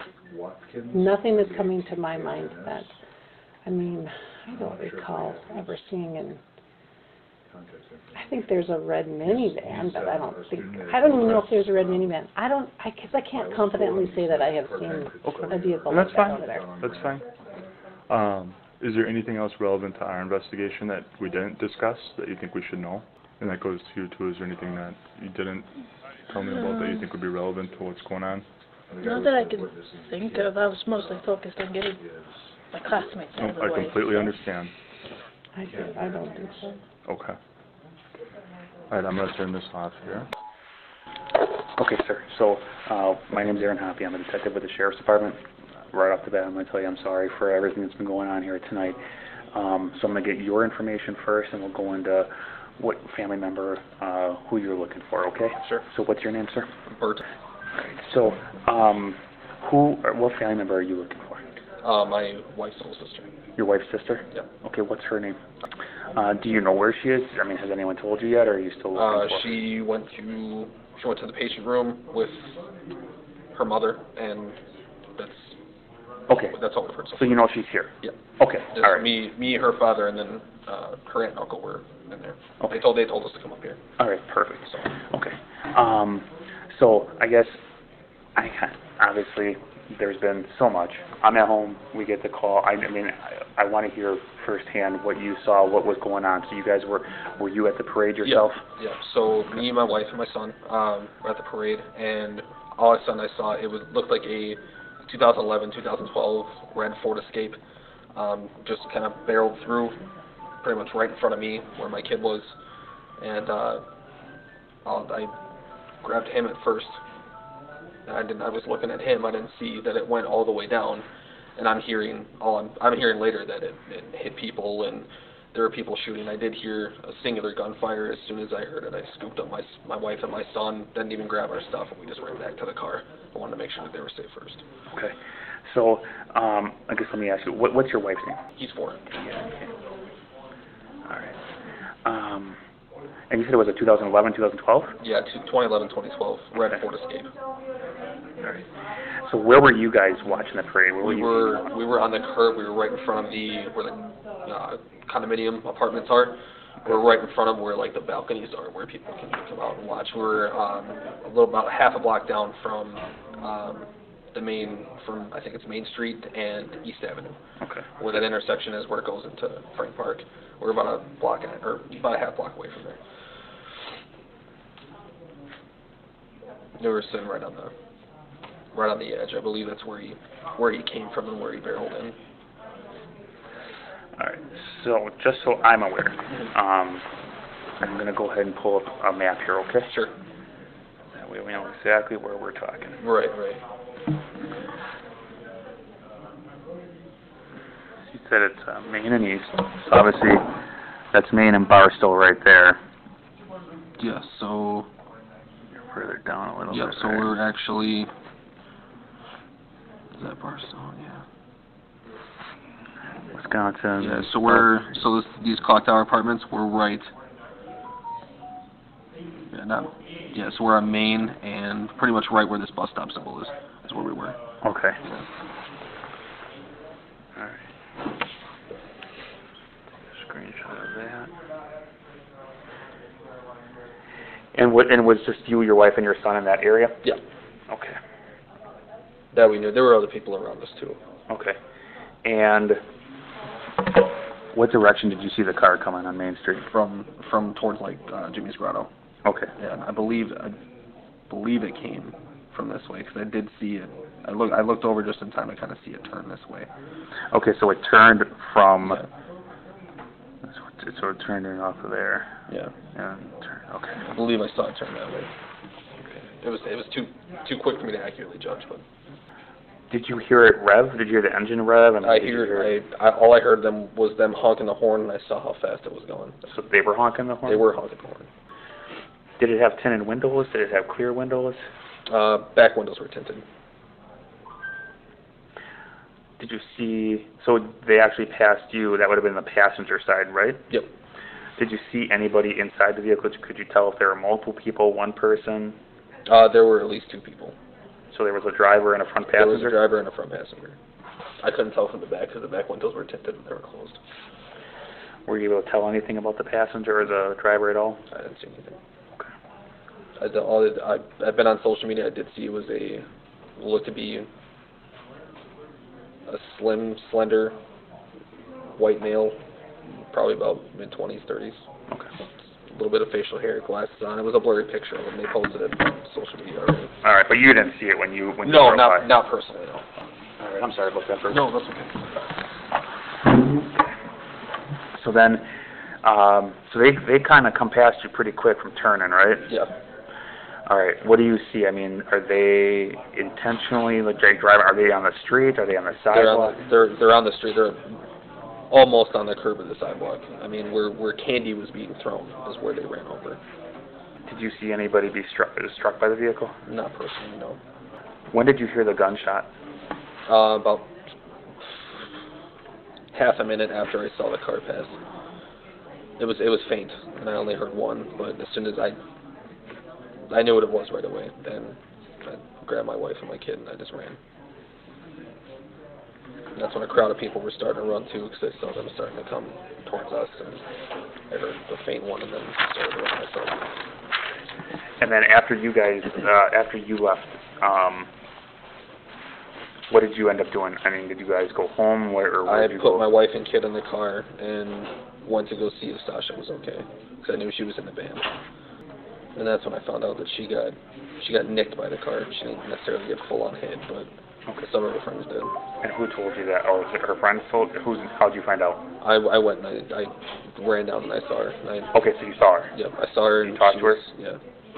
I saw her and I asked her, did you get hit? And she said, barely. She got essentially barely nicked by the car, and she actually got spun around. So either by a window or this side, barely good side swipe. So, obviously, where do you think you end up finding her? I find her pretty much right around here. So pretty much Main and Barstow right there? Yeah. And then, did you ever see the vehicle after that? I mean, or once it passed you, you never saw it again? Once it passed me, I never saw it. I was already I was getting my wife and the kid in the car and making sure they were safe first, and then I went back to get her. Is there anything else you think that you know of? That's pretty much what happened in my eyes. Okay. All right. You weren't recording it or anything like that, were you? Okay. Was your wife recording it that you know of? No. So had Sasha already passed you guys? Yeah. Okay. She's probably 50 to 80 yards down. Okay. From us. All right. Okay. Well then, and you said you have more family in there, right? Yeah. Okay. I'll let you get back to your family now, Bert. I thank you very much for your time. Thank you so much. Detective Aurelio Serrano, reference IR 21-47493. I'm in room 161 at City Hall with Junior and Elizabeth. Okay. So, the parade was on the 21st. What time did you guys, get to Magellan's? We got there, it was a little before 4, because the parade started at 4. So it was about 3:45, I'd say. Okay, so about 3:45 p.m. And it was you two? Our friend Anna. And Melinda. And then Amanda, Mariana, after they finished in the parade. Okay. All right, 3:45 p.m. Okay. What time, ballpark best guess, what time did Amanda and Mariana join you guys? I would say about 4:15, right around a little after 4. Okay. Yeah, because they were in the beginning of the parade, so. Okay. All right, and then just walk me through exactly what you saw. Like I said, we were just sitting there watching the parade, and we heard some screaming. I heard screaming coming down from east down Main Street, and when I turned to look, I saw the red SUV swerve over to the south side of the road in front of Yamashita, and strike a lady that was there. I wasn't sure if she was in the parade or not in the parade, but I saw him hit her. She flew up and fell off the car, and then he went ahead like 50 feet, not even maybe, to that next building, Curry, and hit another guy, and he went flying. And was that guy part of the parade or by somebody watching? That I don't know. Okay. I couldn't say if I know he was. I know his back was to the car, so I don't know if he was in the parade or not, though. Okay. So he hit the second person. You said the first one was a female? Yes. And the second one? Was a man. Was a man. Yeah. Could you tell with the female, younger, older? She was older. Older? Yes. Okay. And the male, younger, older? Say 40s maybe. Okay. He didn't seem like he was too old. Okay. Color hair? Or do you remember any of that stuff? Yeah, I would say black, dark hair, I guess, but. Okay, so he hit this this man near Curry. Yeah. Okay. And what happened next with the SUV, the red SUV? He just kept going. By that time, I had, everybody was running and scrambling, and I was trying to get my wife and everybody that was with us into Magellan's. Okay. Because I didn't know what was going on, but. Okay. And then I never, I didn't see the car after that, but. Okay. I stopped seeing him, like, once he got to Maple Avenue. Okay. That's when I was more towards these guys trying to get them inside. So. Okay. So the last time you saw the vehicle, was it still in the roadway? It was still in that same lane. It was on the south side of Main Street heading west. Okay. And then that's when you got everybody and took them inside. Okay. Can you describe the driver of the vehicle? At the time I saw he was dark. I did see braids in his hair. Okay. Dark meaning? Yeah, like Hispanic or black. Okay.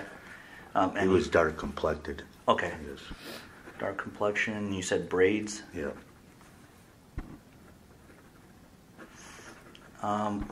Could you tell if there was anybody else in the vehicle? No. I didn't think there was. Okay. But I didn't really look. Okay. So he was on the south side of the road. You were on the north side of the road. Yes. When you saw him, were you looking through the windshield, through the side? Through the side? Yeah. Okay. That's when I got a good shot of him. After he hit the first lady, okay. I was kind of kitty corner, so I could just see the windshield, but I was focused on the lady. And then when he went by, that's when I could see straight through the passenger window. Okay. And where was his head? Where was his head? Was he looking straight ahead, to the side? Straight ahead. Okay. No expression. He had one hand on the steering wheel, like he was like on a Sunday drive. Okay. But he wasn't. There was no brakes, no nothing. It was just straight through. Okay. Would you say, as far as the speed of the vehicle, did it seem like a constant speed? Was he? I thought it was a constant speed. I mean, I could tell he was going faster than 25. Okay. But I mean, like I said, there was no brakes. It was just straight through, like nothing. Okay. Okay. Anything else that you could, as far as a description, or anything that stood out, whether it was about the vehicle or the person driving the vehicle? No, not really. I mean, other than already having the dent on the car before he got to that lady. Okay, so before he hit the lady, the vehicle was already... It was already dented. Where? On the hood. The hood? Yeah, like probably more towards the driver's side it looked like, I think. I mean, because I was looking at it at an angle, so it was hard to tell what... And then again, the vehicle kept going west, and the last time you saw it was... He was entering where Maple passed, where Maple comes off of there. So just past Maple, that's the last time you saw the vehicle, because you guys were getting inside. Okay.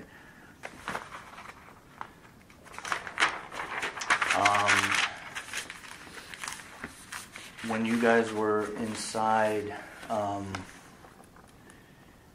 did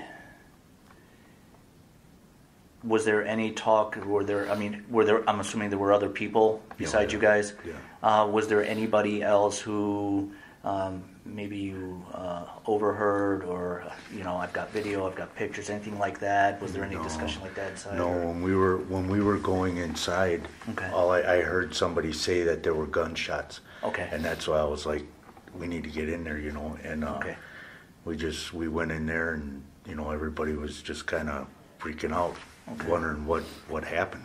Okay. How long were you guys inside? We were probably in there for 10 minutes. 10 minutes? Yeah, my daughter Amanda was on the phone. I don't know if she was trying to get a hold of Monica, but Monica had ended up calling me. Yeah. Okay. And telling us, that to get out of to there. get out of there because someone drove through there and. Okay. She was trying to reach us before. She didn't know that it had already happened. Okay. All right. So you guys were in there 10 minutes and then you guys left? Yeah, or? we ended up leaving. Okay. Did you have any contact with any officers or any of the CSOs, anybody that night? No. Okay, you guys just got out of there? Yeah. Okay. Yeah.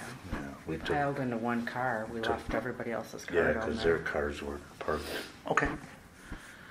Did you guys, Jones has a back door. Did you guys go out the back door? Yes. Okay, into lot 3? Yeah, we were parked in, what is it lot called?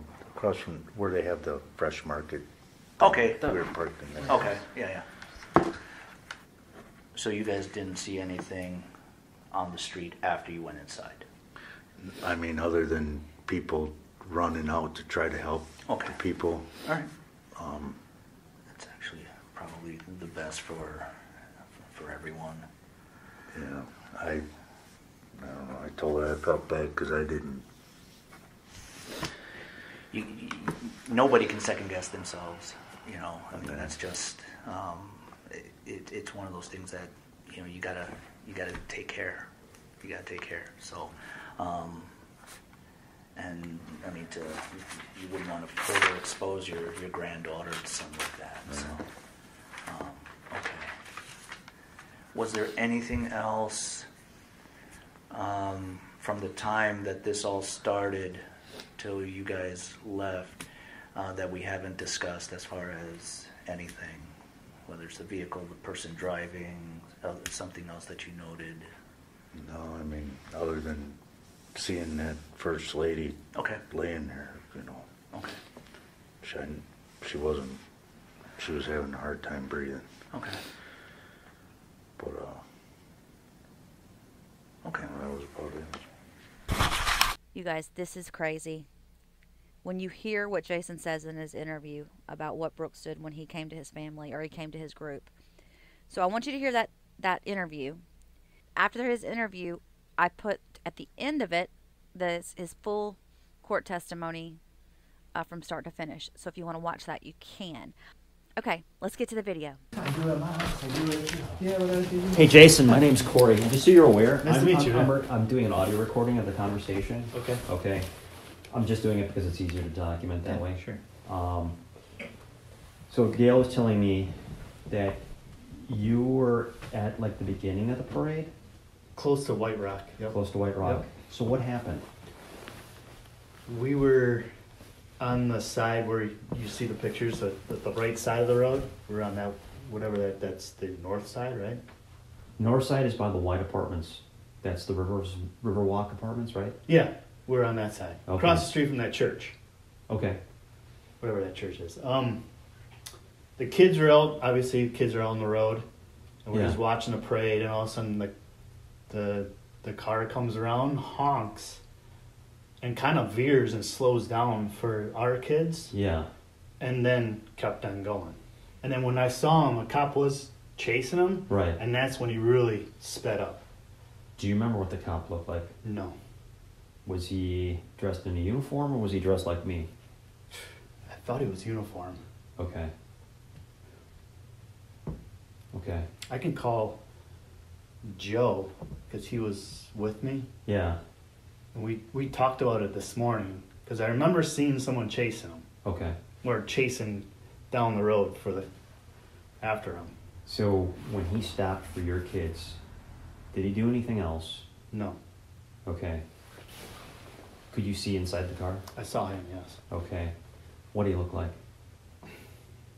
To me, I thought he was a darker, complected person. I couldn't tell what he just.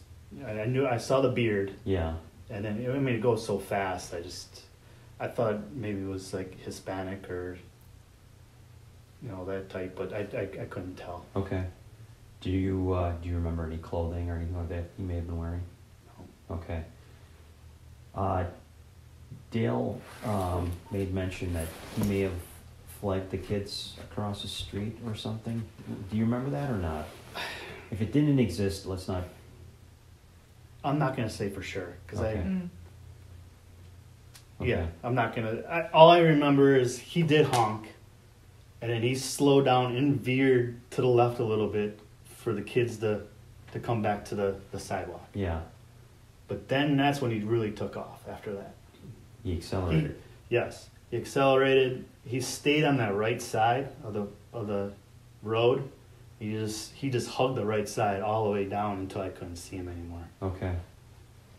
Do you remember what portion or what?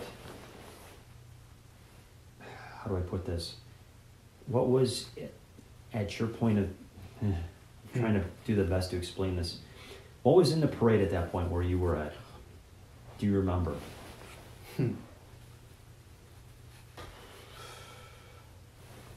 All I know, there's about 1, 2, 3, 4 spots ahead of Santa, and Mrs. Claus. 4 spots. At least. Okay. Because we could see him around the corner, right? That's Santa and Mrs. Claus. Okay. They were just right. They were about ready to come. We're basically at the end of the parade, almost at the end. The Waukesha South marching band, had they already passed you? Yes. Okay. Do you think they had passed you by a significant amount of time, or was it? Okay. It's hard. I can't remember. Yeah, yeah. It's hard. There's so many things that go by, and you're just sitting there talking and obviously having fun. You just don't really realize. Yeah. Who went through and what time they went through. Did you see him hit anybody? I did not. Okay. That's why I thought it was really weird, because he could have smoked those kids. He could have hit those kids if he really wanted to, and he didn't. He did honk. He honked his horn. Mm-hmm. Okay.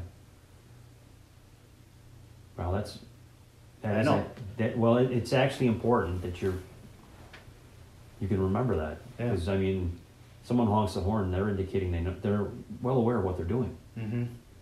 It seems like he's well aware of what he's doing. There's kids in the way, and he wants them to move, so he's honking his horn. That's what I thought he was doing. Yeah.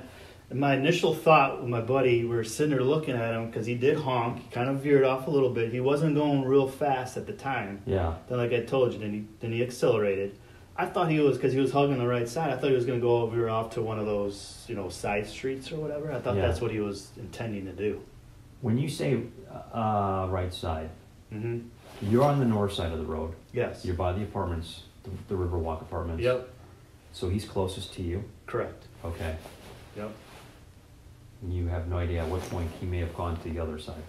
No clue. He was on that right side for the longest time until I couldn't see him anymore. Okay. Maybe that's why I couldn't see him. Maybe that's why he veered off into the left or into the middle of the road, maybe. I don't know. Did you think anything of it? Okay. Mm-hmm. Should have. You know what I'm saying? Yeah. So it sounds like it didn't make sense until the officer was chasing on foot. Yes. And did it look like when the officer's chasing on foot that he started to accelerate? Yes. Okay. Okay. Mm-hmm. Thank you. Yeah, no problem, man. Can I just grab your information real quick? Sure. It's Jason. Jason, yep. Hayes, H. Were you with the whole family? I was just with my daughter. Okay. That's Sutton. Yeah, it's Sutton, yep. And I was with our friends Sarah, and if you want, I can call him if you want to talk to him just to verify what I said. Do you have their phone number? I do.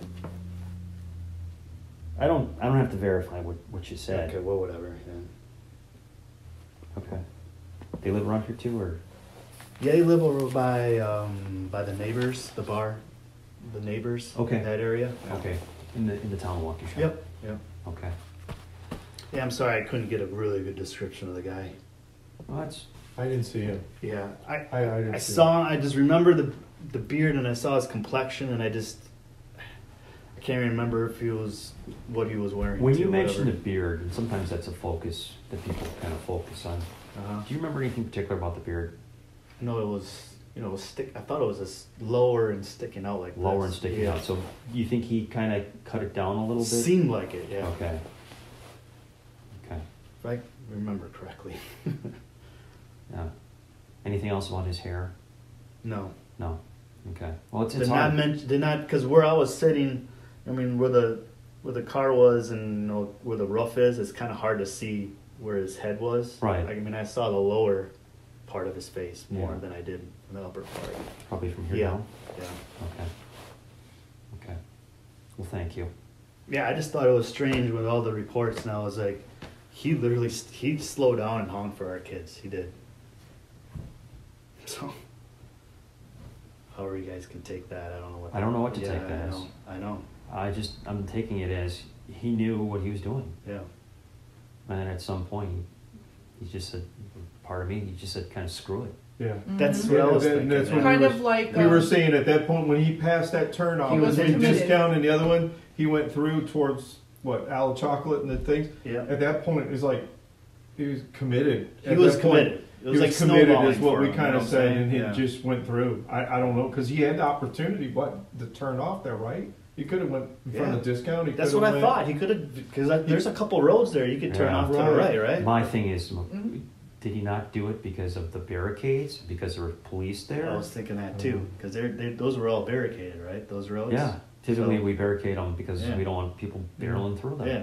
They were barricaded up to the stoplights by Old Lot 12, just to the north of Discount Liquor. Because the way he veered off and and then I thought he was right where those apartments are. There's a road right there, isn't Yeah. there? I thought he was just gonna go in that road, off and to take a right there, but he just kept on going. You know straight. what? You're now making a lot of sense as to what he's doing. So he's on the right side of the road because I think he's going to turn off a bar still. That's what I thought By he was Discount gonna Liquor. do. He gets Yeah. there, it's barricaded, he can't go. So then he decides he's going to go to the other side of the road and Mhm. turn off on Gasper.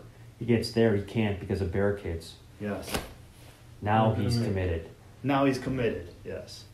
And that's at the point where the band was there too, if I Mhm. remember the video right. That's why I thought nothing of it at the time. I was like, he looks like. I said, if he's not doing that, he's just gonna stop because he's gonna be stuck. You know what I'm saying? Yeah. But apparently, he was stuck, and like you said, he was committed, and That's such a hard word. well, it is. Yeah. Thanks, guys. So I was grateful that he did that for our kids. That's all. That's all I gotta say. Because he would have hit at least. How many kids?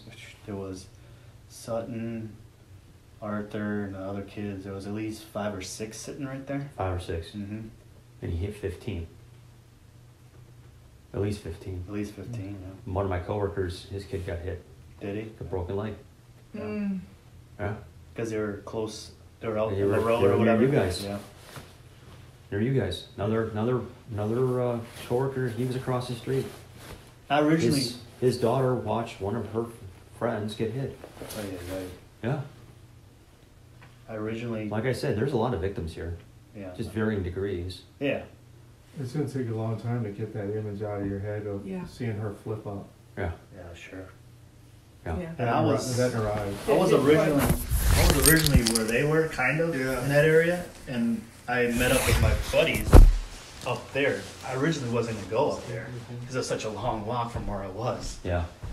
And my daughter's like, because she likes the little boy that their little boy, and she's like, yeah, let's go hang out with Arthur. So it was.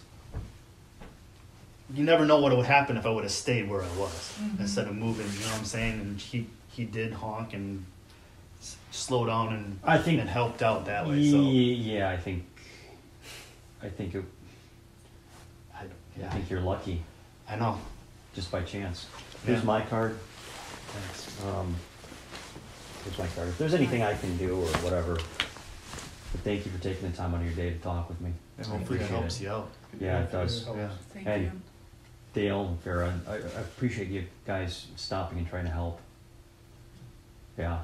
Yeah. I've got family from all over the place, you know, texting, telling us, hey, you know, I hope the first responders are okay. And I'm like, you know, it's not really the first responders at this point. This is a great community. And we were there a long time before they were, and I get it. There was a lot of hurt people there, but there was just people and nurses and stuff just helping everybody out. Don't pray for us. Pray for you guys. Carrying the backer boards and everything. It takes a lot of people to carry a person, and you can't put all paramedics on one backer board to carry somebody. No, so there was people all over, just carrying people all over, which is, if this is a sign that there still is kindness somewhere, you know, after seeing all that people do come together and still can help when you need. Yeah. Well, thank you. Cool. Thank you. Thanks, guys. Thank you. Thank you. Do you solemnly swear that the testimony you're about to give shall be the truth, the whole truth, and nothing but the truth, so help you God? I do. Thank you, sir. Please have a seat. The first thing I will ask you to do is to state your first and last names for the record and spell each. Jason, Jason, Hayes, Hayes. Thank you. Go ahead, sir. You're witness. Just 1 second.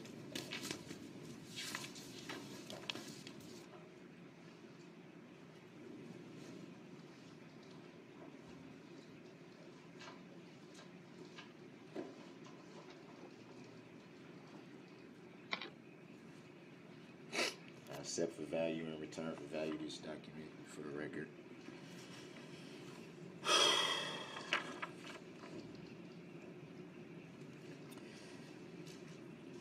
Good afternoon, Mr. Hayes.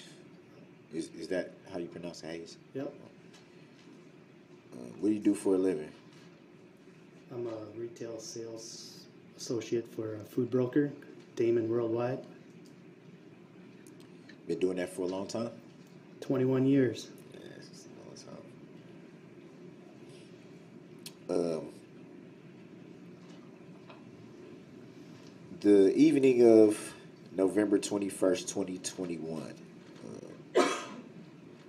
You recall that evening pretty well?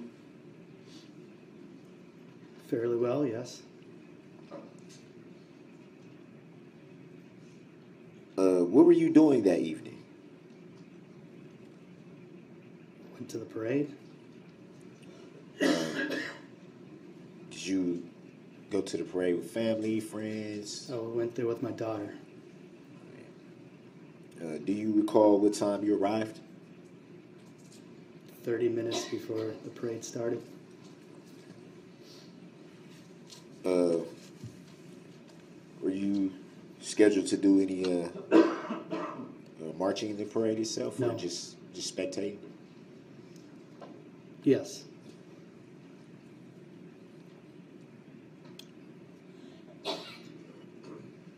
Did you say yes to being a spectator? Yes. Thank That's you. what I thought he said. Yeah. I just wanted to make sure there was. Yeah, he answered.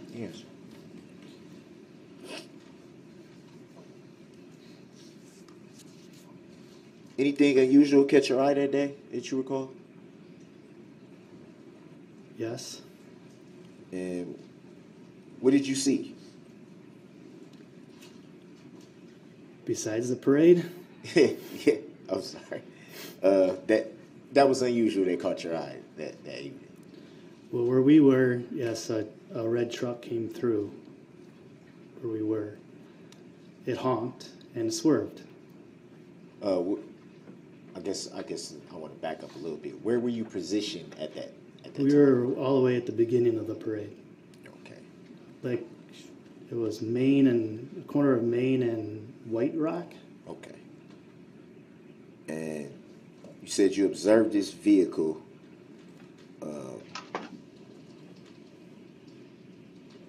honked and swerved? Yes. Where did it swerve from?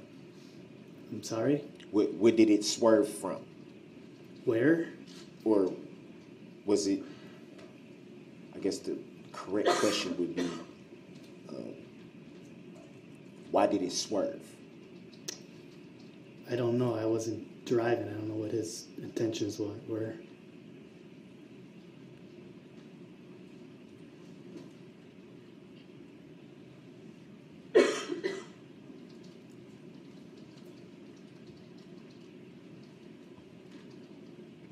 And you stated that the vehicle honked. Was that just a single honk, or was it a beep beep, or? One honk.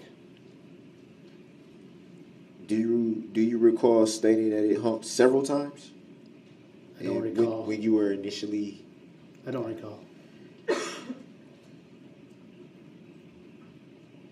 So well, before we get to that, did you see where the vehicle went after it honked and swerved? Yes, it kept on going straight down Main East, the same route the parade went. Did you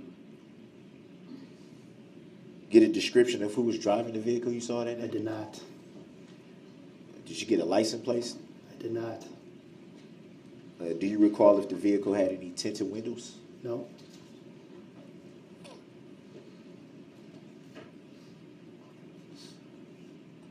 And I'm assuming at some point you either were interviewed by law enforcement or seek to be interviewed by law enforcement. I did, by a detective. And do you recall if that was the same evening or? It was not the same evening. So it was a couple days after. Okay.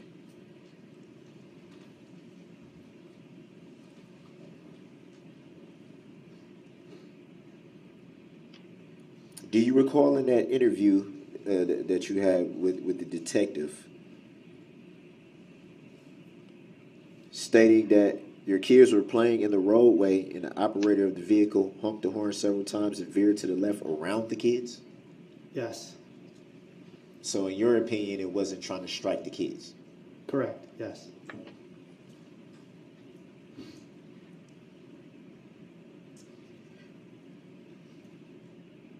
And after it continued, I think you said east?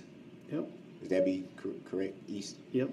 Did you see the vehicle strike anyone? I did not, no.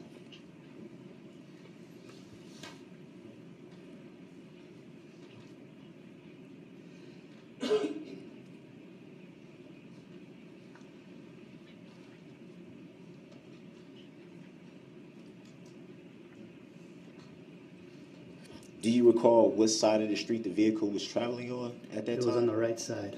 On the right side. So we were on the north side of the road. So the right side would be. Yep. Okay. Did you see the vehicle stay on the north side of the road for the duration of the time that you observed it? Yes. So you never saw it go to the other side of the road, or? No.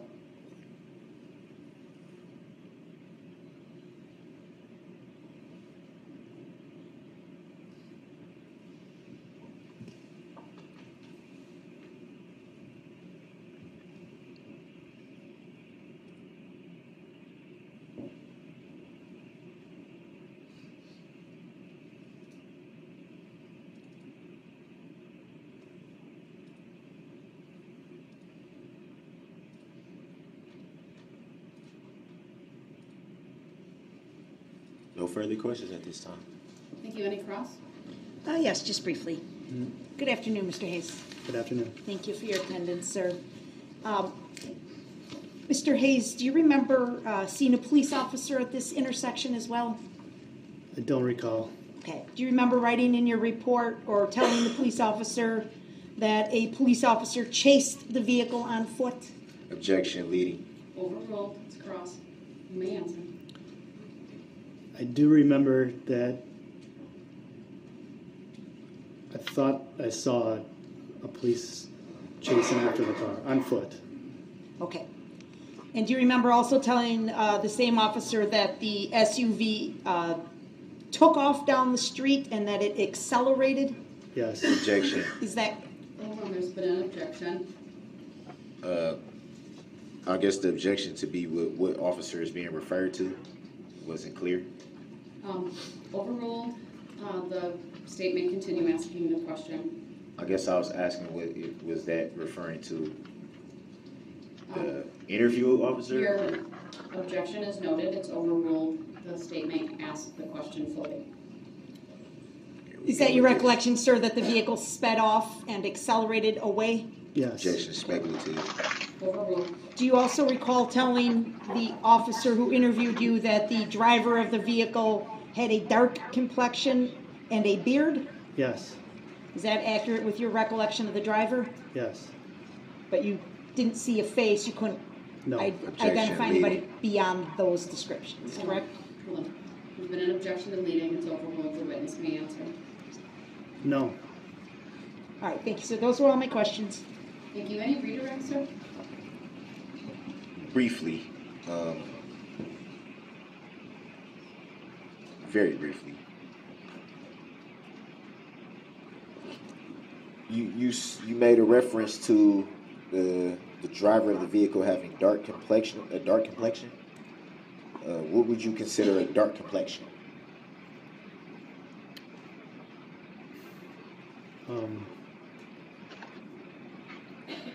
Dark complexion. I don't know. It is kind of hard. Did you notice any clothing? I did not. No. Did you notice any hair? No.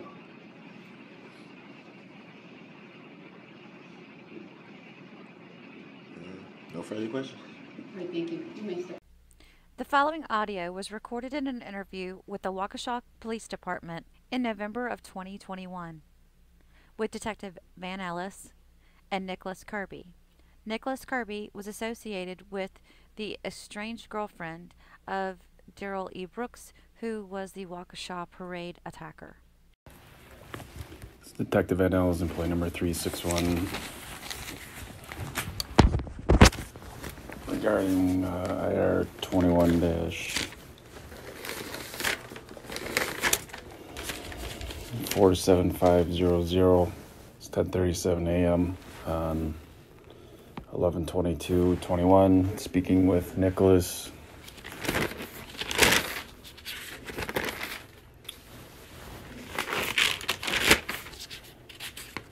Kirby, Kirby.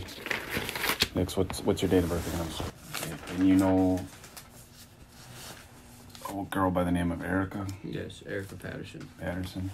You've known her for how long? Just a few days. Okay. Do you want to tell me again briefly what happened on the 21st regarding this case? I was on my way back home, heading across downtown Waukesha, trying to avoid the parade. Erica called my phone and said, "Jay's beating me up, he's beating me up, I need your help. And I said, "Where are you?" And she says, "I'm down by that park by the river." She goes, "I don't know Waukesha, I don't know where I am." I said, "I know where you're at, I need you to get to the train tracks." Do you know what time that was? That was at 4 o'clock. And you know that how? I had my phone, had the time on it. And did you go and meet her? Yes. I asked the officers if I could cut down Hartwell where it connects to White Rock, and the female officer there said yes, it was fine. When I got to where the intersection of White Rock runs to Hartwell, where White Rock and Hartwell meet, there was an officer there standing at a barricade, an older man. I alerted him of the situation and said, "My friend is in trouble. She's being assaulted by her boyfriend." I said, "It's near Frame Park. I don't know where they are right now." I said, "I'm going to look for her." He sent officers. They went to the boat launch in the park. I didn't even know there was a boat launch there. There's a red apartment building across from the elementary school on White Rock. Okay? I was on the red building side of White Rock walking towards Perkins. I walked past the red SUV and then cut It was parked? Yes, it was parked, but I didn't know that they were in it. I didn't know that Erica... Where was it parked? In front of a red apartment building on White Rock, directly across from the elementary school. Okay. But you know that's his, or the SUV that we're talking about? Yes. Have you ever seen Erica or what's this other guy's name? Well, his real name's Daryl, but And how long have you known Daryl? I just met him yesterday. Okay. I know she's been having some dealings in the past with him, you know, because they're going through a thing right now. They have a custody battle. He did try to run her over in Milwaukee. She flew from Georgia to get away from him and ended up here on the streets and all this and whatnot. They're both originally from Georgia. I don't know where. But, so as I'm walking up White Rock, on the right side of White Rock, heading towards the train tracks, I cut across the street to the park, but I didn't go into the park. I went to go see where the officers were. They weren't there yet. So I was waiting and waiting and waiting, and then I heard Erica scream, and I looked around, and I seen her across the street where the red SUV was. And What was she screaming? She was screaming, "No, I'm not coming with you. No, I don't want to have sex with you. No, I don't want to suck your dick." Da da da da da. It's my belief that he was trying to get sex from her, and she would not, and I believe that he may have tried to force her. I could be completely wrong on that. Okay. But given what she's told me about him, I wouldn't put it past him.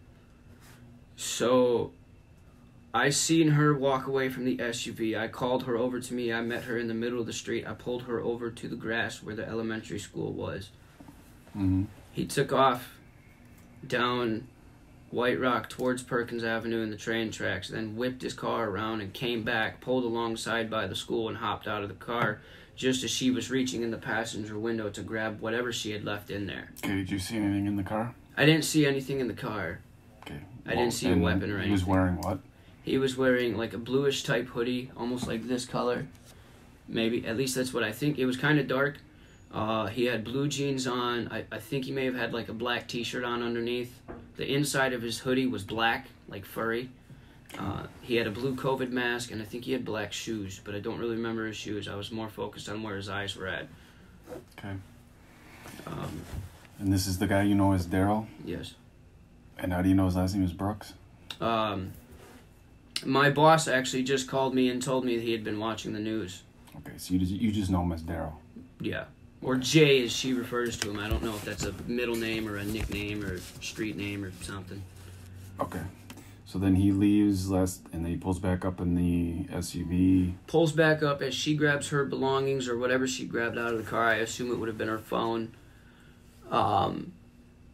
He got out of the car, came around, and tried to get to her, and I kept, blocking him. He threw a few punches my way. I just ducked, dodged, and blocked.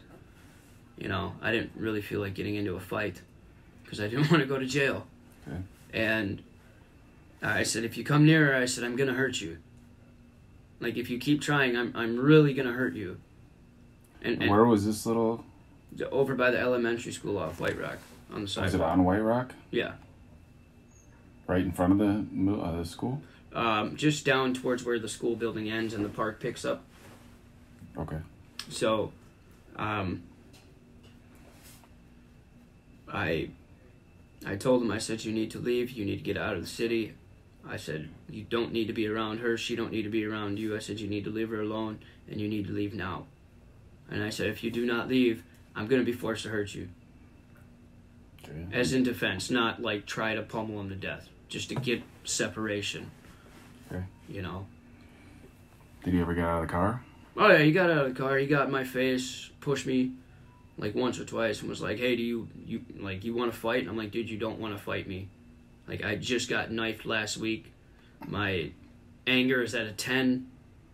It has been. Do not push me that far. And I'm a small dude. Like, I'm not talking Billy Badass or anything. But you're hurting someone who's already been abused and battered by you. and you're doing it in front of me. You're attempting to do it in front of me. I don't stand for that. My parents didn't raise me that way. Okay, in your statement to your PO, it says the four-door possible Nissan. Yes. I think it was a Nissan, but I don't know. I didn't see the logo. All I saw was a red SUV. I don't know if it's a Nissan, if it's a Honda, a Toyota, a crossover. Full-size one or a... It had a pretty big back window, so I would think so. Okay. 5-passenger car at least. 2 in the front. Oh, maybe 8-passenger car. Okay, so after this little confrontation, then he gets back in his car? Gets back in his car, speeds down White Rock. Hooks a right onto Newhall. Or a left, I'm sorry. On Newhall? Or not Newhall, I'm sorry. Hartwell, sorry. I always get those two confused. Makes a left off of White Rock. Onto Hartwell? Onto Hartwell. And I assume as he came around the curve, he just pushed through the barrier and then cut down Main Street towards downtown. But you never saw that. I saw him go... I take that back. You see him turn left on Hartwell. I seen him turn left on Hartwell, and then I saw him cross where White Rock meets Main, going down Main. Okay. And then I ran towards the corner because I didn't know what else to do. And I just wanted to see where he was going, but at that time all I saw were people running towards me. And then I heard a gunshot at around, I swear it had to be like 4:46 or 4:56. Maybe it might have been like about 4:30-ish. But I heard a gunshot, and I said, we need to leave now. I said, there's shots being fired by the police. I said, we gotta go. Okay. And then I took Erica back to the shelter as quick as I could. And just walked her over there? Yeah. And then I went home, and I wasn't even home 20 minutes, and my twin brother called me from Kentucky and said, what's going on in Waukesha? What shelter did you walk her to? The women's shelter next to Dollar General, across from the Hope Center, if you know where that is. Yep. And what time was that at about? Right after all this? Yeah, that was close to like 6-ish, 6:30-ish. About 6:20-ish, 6:25, 6:30-ish. And the only reason I remember that is because I stopped at Dollar General and they said they were closed. This incident happened a little earlier than that. So no, we were trying to get away from all the commotion, so we had to a little bit to get back to. We had to take we had to go all the way around because I could not cut through the parade route, and I told Erica that. I said, if I go through there, I'm in trouble. Okay. And then there were people coming, and it was panic. Okay, then later, you get a call from Erica? Yes. Do you have that phone with you? You tell me what time the phone call came in? Yes. And what number she called from? Yes. Just gotta wait for it to start up here. I only showed up to protect my friend. I guess I could call her a friend, but an associate, if you will. And where'd you meet her? I met her one day when I was coming out of Dollar General. She was asking me directions. Okay. 8:22 p.m. was when she called me. What number did she call from? And she had not talked to the police yet at that point? She had just, I believe, finished with the police. Oh no, that was at 9:26 when she called me again and told me that she had just talked to the police and the FBI. Same number she called you from? Yes. And that was what time? That was at 9:26 p.m. Did I give you the time of the phone call that she called me and said that she was in trouble? I think you said 4 p.m. Yeah. Is that right? 4 Yeah. right on the head? Yes. And then the 9:26 p.m. call, that's when she told you that she had talked to the FBI and the police and... That it was him. That it was him, but that you were not there? Yes. To protect you from getting in trouble since you're on paper? She thought I would get in trouble if I got into a fight. Okay. I just really hope that my threat towards him or anything like that didn't cause him to do what he did. But the guy looked really messed up, like he was on something really strong. I know you guys got a tough job, I just figured I'd try to help. Yeah. You know, I don't know what's valuable information and what's not. Just trying to figure out a timeline for the guy and what he was up to before. And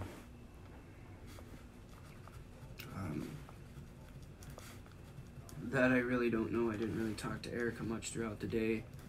have you had any contact with her today? No. I believe she might have made the decision to sever contact with people up here because she said that they might move her back to Georgia. The FBI might. For her safety. Because of the people he knows. I don't know if they'll come and talk to me and ask me about my safety. Probably not. Yeah, probably not. My family owns a lot of guns, so I'm not really worried. But, you know, I obviously can't own a gun. But... Okay, anything else that you can think of? The guy has an extremely violent past, but I'm sure you knew that already. But you've only known him for a couple days, right? No, yeah, sure. It was my first interaction with him.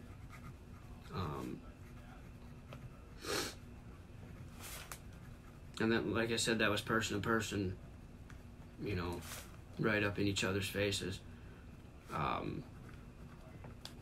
do know he's not going to cooperate with you guys. That much I can tell you. I mean, if he has a little bit, if you guys go to drug test him, he's probably not going to do that. Not that you can't make him, you know. Right. I... So describe him to me one last time. What does he look like?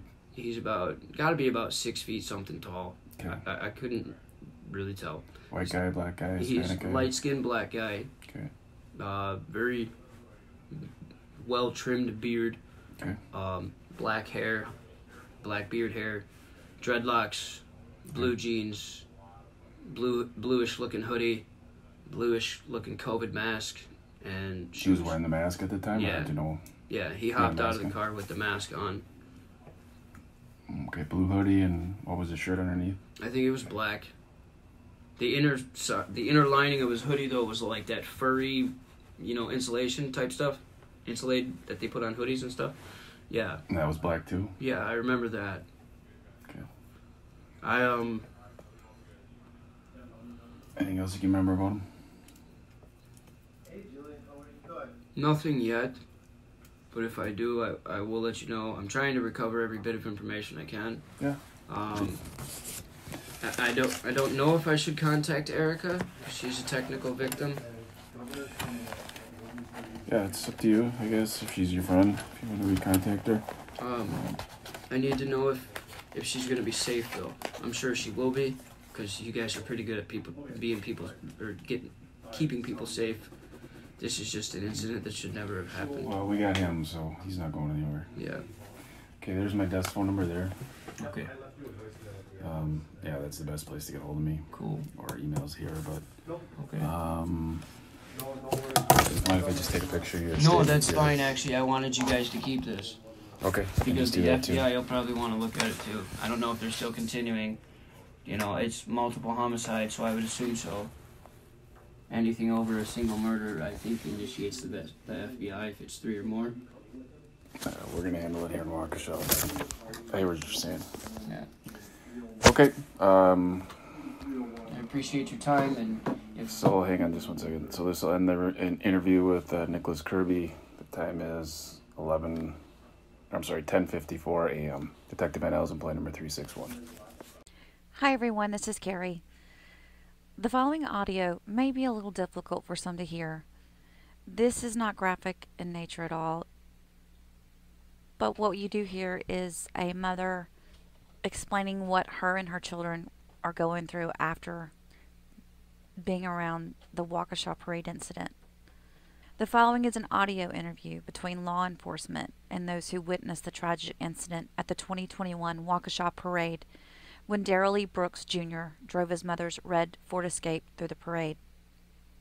6 people lost their lives that day.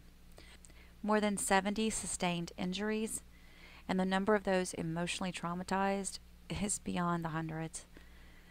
While most of the descriptions contained in this video, like I said, are not graphic in nature, some may find this audio just a little difficult to listen to.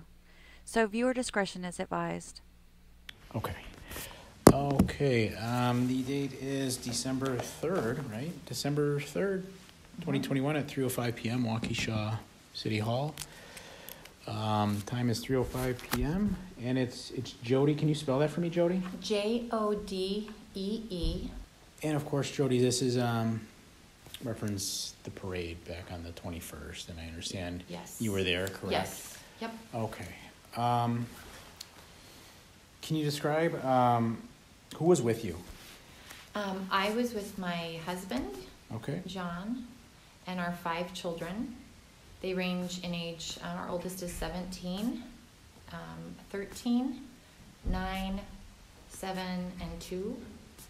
And we were with our friends who have 4 children themselves, and their children are similar ages. Their oldest is 9, 7, let's see here, 9, 7, I think 4, and 2, almost 3. Okay. And do you remember where you were, like what you were near, what you were in front of on the route? Yes, so we were in front of a church. So like we were sitting on the property side where there's an apartment. I think it's called The Landing. It's on the corner of White Rock and Main Street. And then across the street, I think it's an Episcopalian church. It's a Christian denomination church. So the church was across the street from you? Yes. And you said you were like on the corner of White Rock and Main there? Uh-huh. Okay. And I can pull up pictures to get a better, I Sure. can see if I can picture it, but you can show me the picture too. Let's see, November. Was the parade as from where it started to where it was heading, moving from your left to right as you watched it? Yes. Okay, gotcha. Yes. Yeah, so here are our kids sitting, so the apartment, there are Okay, 2 yep, apartments. that's what I thought. Yep, Yep, I and know then that the building. the church. Yep, So, I got you. yeah, so my daughter took this picture of us standing in the road before the parade started. So that's where we were sitting, that's what we were seeing. Okay, perfect. How was the crowd? Was it crowded like 1, 2, 3 rows deep? The people, were pretty close, like shoulder We were to shoulder? close, so our family was literally in the gutter street because there's so many of us. Mm-hmm. The littler kids were with my 13-year-old daughter and Melissa, who's the other parent, the other mother. And then my husband and the other father were kind of standing by a tree. I was in a chair holding my 2-year-old son, and my daughter, who's 17, was in a chair. So we were like just right behind them in the grassy part. And then the little kids were all sitting on the curb getting candy, getting off the curb, going into the road, getting candy. So you were kind of between the sidewalk and the curb, that grass area? Correct. And they were kind of sitting on the curb? And they were sitting on the curb in the street getting candy or sit back on the curb. So it wasn't, we were the one family in that section deep-wise. Okay. Were people pretty much lined up shoulder to shoulder along the road from what you remember? Was it pretty thick that way? Yes. Okay. Yep. We were actually pretty surprised we found a section that we would all fit without having to go super deep. Okay. Gotcha. Okay. And so what first drew your attention that something, was wrong? Something in the parade was happening that wasn't normal, supposed to be. So my daughter used to dance for Revolution's Twirling Club, so she's been a twirler, so she's been in this parade with that group. And she this year isn't, she's with a different studio. So we were mainly there to watch that group and wave and support our friends that are still twirling. So we were kind of waiting for them to come. And our attention was RTC. The group had just come from White Rock onto Main Street and waving and twirling their batons, and we were clapping, and Anna and the friends that we know. And all of a sudden we heard honk, honk, honk, and I looked up and I saw this reddish, maroonish Ford Escape coming, and I looked at the driver, and the first thought to my mind was, is it an EMT needing to get to someone who needs help? Because I've been to parades where that happens, but it's generally a marked car. But when I saw the driver, he looked like he wasn't there. Like it almost looked like he didn't care what he was doing. and I had a very bad feeling. Melissa had grabbed the kids and kind of scooped them out of the way because they were just there waving and getting candy. And we were all just like, what is happening? He went by pretty fast, between 25 and 30 past us. And I know he gained speed going down from just understanding what happened. And then we did hear the gunshots, and we didn't know if that was the police or him. And we saw people running and fleeing. There's 2 churches across from us, and one had more of a hilly area, and screaming, running. We knew we needed to get out of there. We did stop and say a prayer because we felt like we needed to ground ourselves, and as a family and with our kids, to keep them calm. We said the Hail Mary, and we just prayed for God to protect people. And then the apartment complex said, come in here. You know, you're not supposed to just, they really need people to kind of shelter in place. Melissa's father is an EMT, so he had a police scanner that he was telling us what he knew. And at that point, it was an active shooter, so we kind of stood in that building with the kids, and that was really hard for them because they heard people talking, people were crying. It was hard to protect them from what we didn't really know. So we didn't know the extent of what was going on, but we knew it was bad. And about 40 minutes later, one of the residents led us out the back onto White Rock to get to our vehicles, which were on Main Street further up, probably 1/4 of a mile from where the barricades stopped for the parade. It was very heavy. It was just a heavy night. Not a lot of people, but you could hear the sirens. And a woman did approach us and say, you need to get out, you need to get off the street. And we explained to her we're getting to our cars. And she said, it's an active shooter situation. And we said, we are aware, we're just getting to our cars. We didn't run into anybody else as we walked up the street to our cars. We got our kids in the car as fast as we could. We weren't running, but we were walking very fast. And then drove home and just kind of tried to process what had happened. And at that point, people were reaching out, are you okay? Because they knew our daughter had been in the parade. They knew we were going to be going to the parade. So I ended up just doing a lot of texting people that we were okay, but we're really shocked and kind of don't really understand what's happening. Your daughter, no one in your group got hurt? No one got physically hurt. They're all of the kids are having trouble sleeping.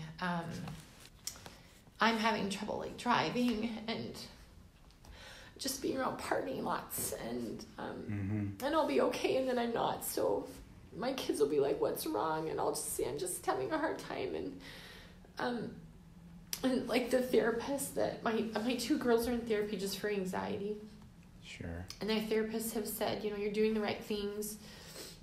We had our kids. They've asked a lot of questions. Their biggest concern was, is the bad guy caught? And we explained he's caught, and so they keep asking questions like that. I don't think they're afraid about. One of my kids is afraid to go places, and my other 2 little boys were afraid to ride the bus to school. So and I don't want them to be in fear, but I want to also protect them. So, I said, I'm going to drive you to school and pick you up for the 2 days before Thanksgiving break. They have gotten back to riding the bus. The bus driver, I feel safe with the bus driver. I want them to feel safe with the bus driver. We've informed the school. The school's been very supportive. My boys still want to sleep on our floor. We had them make cards for the children that were hurt, and those went into care packages that a neighbor was coordinating. So we're trying to do tangible things to make them, see the good that we can do, and that there's there's more good than bad in the world. So yeah, I think we're still not sure how deep we're affected or mentally, but physically we're all okay. The scariest part was how close his car was to hitting them, especially because a parade, you're getting candy and you're not expecting car to come flying through. Yeah. So that it's more of like having your vulnerability of like that, shattered, and I'm struggling with. We were physically okay, but other people weren't. So it's a hard place to be. That's why it actually took me a long time to call, because I thought, well, we weren't physically hurt, you know, but we did see him. We were like right there, as opposed to even being across the street. We did see him, and I saw his face, and you know. Can you describe him? Yes, he was like it was African American male with dreadlocks. His windows were rolled down. There was a smell of a very strong smoky marijuana smell from his car. I don't know why, ever since I've had children, but my sense of smell is like heightened to almost like there's some smells that I'm just like, oh my gosh, even if they're, good smells. And even my 13-year-old daughter was like it really took her aback. And he was wearing a gray hoodie, I think. Okay. But was not paying attention to people saying, stop. We heard people saying stop. And I honestly don't know why he honked. I don't know if it was to get us out of the way so we could get speed, or if I'm not sure. I'm grateful he honked, because had he not, one or two of our children that were more in the getting candy would have been hurt. Sure. So that is, he went by not so fast, but fast enough that we were like processing this isn't.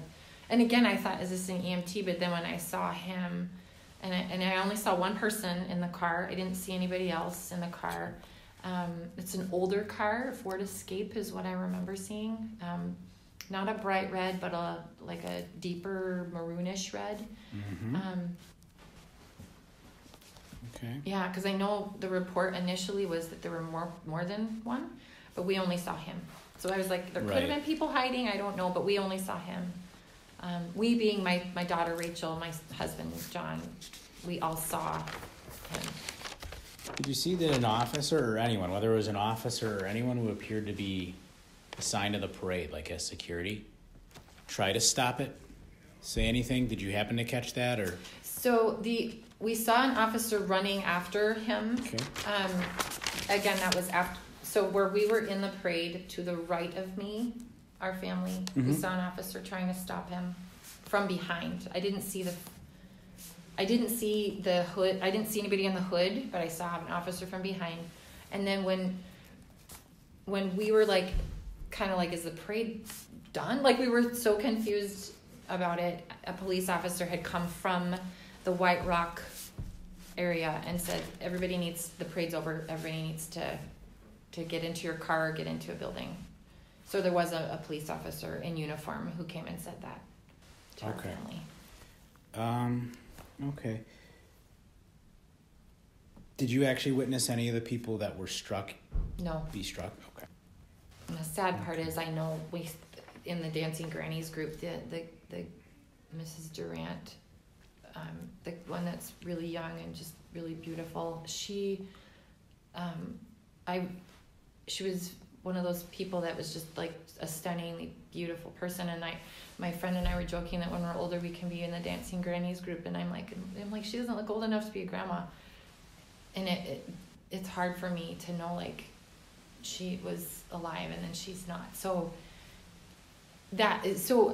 we didn't see anybody get hit, but we know the people who got hit because we saw them, and their faces were something we remembered. And Melissa, my friend, actually works for her husband, his company. So I'm glad you didn't see it. Me too. You really kind of hit on all the main points we're looking for. Is there anything else you can think of? I think that, you saw who was in it, you saw the car. Right, and I can't give an intent, or I don't know why he honked. I don't know if he had a conscience briefly or if he was just trying to gain speed. I do know he didn't have just from his look, he didn't care. He didn't care what was going on around him. Did you see, now it's interesting, you saw him kind of just as he entered the parade route. Mm-hmm. Were there any other cars behind him, any squad cars that were chasing him? Did you see anything around? Did you hear any sirens a police car had just been chasing him? No. Okay. No. And it was he came out really of nowhere because we were like watching RTC come. So our vision was like on that part. So I couldn't even tell you if he came from White Rock or if he came from the other side of Main Street. Sure. I can just tell you that's where we were. We weren't right on the corner, enough down that like we saw the car just on Main Street, not even turning. So he was on Main Street. So but we did not hear anybody even chasing him from that direction. It was actually from further down on our right-hand side that a police officer was trying to stop him. And what was the dance group you were there to watch again? It's called RTC, Revolution's Twirling Club. And your daughter had once been a part of it, She had right? yes. So this year was the first year she hasn't been dancing with them. Last year's parade was canceled, and she'd been in 2 previous parades with them. Okay. Yeah, and I know they had to shelter in place a longer time because of reuniting family with each other. And she was in that church. Okay. She had a dancer whose parent was watching, and after it happened, the father, because the girl was crying, so I think when he came around, he almost hit her. And I was grateful that her father was there and he was able to hug her and take her away. But I know she told me her dancers are really struggling. I gave them all the information about trauma with children and how to reach out and all the resources we were given through school. So, I mean, I feel grateful we didn't see him actually hit people. But knowing where he was before he hit them is, I think, important to know. Yep. The timeline and everything. Yeah, so I agree. Yeah. Okay. Yeah. Well, thanks, Jody. I appreciate you taking the time to come in. Here, I should give you this. Okay. In case any questions come up. Okay. You can call that number. Okay, great. On the card. Okay. And yeah, that's everything I have. So thanks for coming down and yeah, thank you. Hang in there. Life will normalize again. You'll never forget it, but it'll normalize again, and yeah, thank you. You know, you kind of move forward. Okay. Okay. All Yes. right. Yes. Thank you so much. You're welcome. Thank you. Bob Juanes here. Hi, Bobby. Hi, Andy. Thank you for calling me back. Sure. All right. So I understand that you witnessed some stuff and you were at the events that happened there in Waukesha, right? Correct. Okay. Let me just get some basic information from you first. Andrew, what's your middle initial? Okay. And then you were there for the whole parade? Well, we arrived at the parade a little late. Okay. But we were there. We were across from the guitar cafe in front of a little sweet shop there. My kids bought a couple cookies from that shop. But what I called for originally was we came in a little bit late that day, like I mentioned, and we headed in on East North Street, and we saw at the corner of East North and Northwest Barstow, there's a Mobile gas station there. We saw a red vehicle, a red SUV. Basically, we were at the intersection. There was a car in front of us. And the guy in this red SUV was yelling, kind of screaming, honking at this guy in front of us at the intersection. Okay. The guy in front of us backed up, so the red vehicle could go the wrong way on East North Street and enter the mobile station. Okay. And we looked at the gentleman. We didn't think much about it until the pictures came out, and my wife, myself, my 12 and 13-year-old kids, we all saw this guy because it was, we talked to him about not, engaging in road rage people, right? I mean, this guy was just turning and yelling at this person. So we just wanted to report that to you guys because it looked just like the guy you know, he looked exactly like the pictures that we've been seeing of this guy that did this. And I just wanted to make sure. I don't know if that would make any difference in the timeline, but you know, if the mobile has cameras or whatever, I'm sure you'd see this guy pull in the wrong way. So just, that's what I wanted to report. Just so I understand, you were on the street. There was a car in front of you. The red SUV, who you suspect is going to be the suspect, was yelling at the car in front of you, and I'm assuming that he was yelling to get out of the way or something. So the car in front of you backed up. He was yelling. He was yelling to get out of the way so the car could go the wrong way on East North and get into the driveway or into the driving area for the gas station. So the car in front of us, I couldn't see him engage or anything. He just backed up so the guy could go the wrong way and get into the Mobile gas station. And we saw this red vehicle drive right parallel to us. We all got to see the guy's face. And I didn't get a license plate or anything, but it looked just like the gentleman on TV. I don't know exactly what time it was, although my Google Map tracker thing said we were in Waukesha from 4:05 to 4:43. So it was on our way in. 43. Okay. And then that's as far as you saw. Once the vehicle entered the Mobile gas station, you did not see anything further there? No, we just saw, the guy was making a scene. We observed him, and then we, went on our way to find parking for the parade. Okay. All right. And then you did not see anything that happened in the parade, right? Well, we saw that, too. We saw the extreme dance girls get hit. That was right in front of us. Oh, so you did see somebody get hit. Okay. So, yeah. Okay, so then you moved on to the parade. All right, we parked. We walked to the parade. How much after the time that you saw the car enter, that little incident that happened there at the gas station, and then how much time between that time and the time that you saw somebody get hit? Oh, I would have to guess. Half an hour, 40 minutes, I would have to say. 40 minutes, okay. So you had already parked, you walked over to the parade, and then you established yourself across from the guitar place in a little sweet shop, in front of a little sweet shop.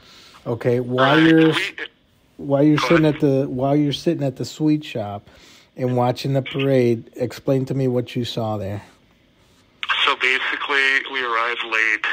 We weren't able to get a front row seat because, other kids were seated. The parade had already started. Okay.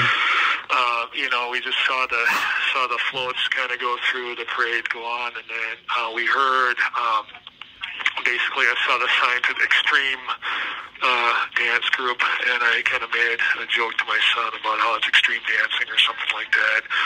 And then we hear a series of like boom, boom, boom, boom, and I see this car drive through, and I see these little girls, saw a little girl kind of cartwheel and fly over the top. I saw girls go underneath. All right, let me stop you here so I can keep track here. So, you saw the extreme dance group. That's what was happening in front of you. At that time, then you heard boom, boom, or boom. You said boom, boom 3 times. Are you describing a boom like a gunshot, or you are describing something? I didn't think it was a gunshot. Okay. The people, like other people in the crowd, kind of did, but it sounded like. It wasn't a crack. I'm kind of a hunter. I kind of know what that sounds like. It was just like, it sounded like somebody was like pounding on the hood of their car. Okay. But I could see how some people would think it was a gunshot because it was pretty loud and it was irregular, and it was more than 3. It was just, I don't know. If I had to guess, I'd say 5 to 8, and it was just really irregular. And there were people there that kind of ran into the little sweet shop behind us. And, a couple of guys had comments about guns. It did sound like a gun to me. Okay, at the time that you heard those boom, boom, boom things that sounded more like somebody was pounding on the hood of a car, At that time, that's when people started running into the sweet shop, and then you saw movement. Yeah. So at that point, nobody ran into the sweet shop till. I mean, I heard the sound first, and then I saw the vehicle rush through and hit these girls. Okay. And then at that point, I kind of looked up and I saw the car kind of continue through the intersection farther down the road. And after that point, okay, that's okay. Let me stop you here. So, because I'm writing it, I'm trying to write it in chronological order here. So you heard the boom, boom, boom shots that you described. Then the very next step is that you then saw the suspect car rushing through and then hitting. Describe what you saw when he hit whoever you saw. Okay. So I saw at least 3 or 4 girls that were hit, 3 or 4 people in these black uniforms. I saw one girl almost like when you stand up and do a cartwheel. That's what it looked like when she went over the top. I saw some people go under. Okay. Okay, hang on a second. I'm writing. Give me a second. Sure.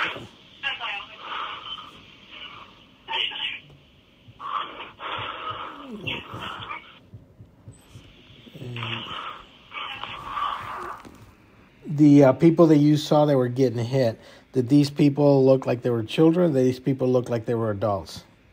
They looked like they were all children. And right now you're thinking that it's probably around 3 or 4, all females, so you're thinking it was 3 or 4 girls that got hit? Yes. Okay, and then you described that you saw almost like a cartwheel that the girls, you saw at least one girl for sure go over the car like doing a cartwheel type thing, and then you saw some of them going in midair, and then you saw others going under the car like getting run over. Okay. Right. Okay, and then what else did you see? Then I followed the car and it just sped through the intersection. You when you said you followed the car, did you actually? No, visually. Oh, visually. Okay, so visually follow the car as it sped through the intersection. Through. And then what happened after that? I had my child on my 2-year-old on my shoulders. Okay. I pulled him down. People started to scream. I heard people say there were shots, which again I didn't think there were shots. People ran into the sweet shop behind me. Okay. And once I realized, I looked up and down the street. Once I felt a little safer, I made sure my family was together. I looked out at the kids on the street that had been hit, and there were it seemed like 3 people rushed to each kid. I think I saw 4 kids. Okay. 3 people rushed to their assistance. Okay. Let me see here. I'm going to back up a little bit. Who were you with when you were there? So I was with my wife, my 12 and 13-year-old son, and then I had my 2-year-old son on my shoulders. Son, and then a 2-year-old son. Yeah. Okay, and your wife, what's your wife's name? Kathleen, same last name. With a K or C? And then Kathleen's date of birth. Okay. All right. So that's who. Go ahead. Yeah, that's right. Sorry. Okay, that's fine. So you were with your wife and your 3 kids there. Yeah. Did anybody take video or pictures or anything? Not after the scene. Not only after the scene, you said, or no, not after, not after the not scene. After the, okay, so we just took it ahead of time. We took pictures of the grannies. And, okay, but not of the incidents or anything. Okay. No. All right. Anything else related to the incident that you saw that's important for us to know? No, I just forgot to add to the vehicle. When it came through, it sounded like it sounds when you're driving down the highway and you don't realize your car's in low gear, right? It sounded like the RPMs were really high. The RPM's really high? Okay. Yeah, but it's kind of what we saw and what I remember.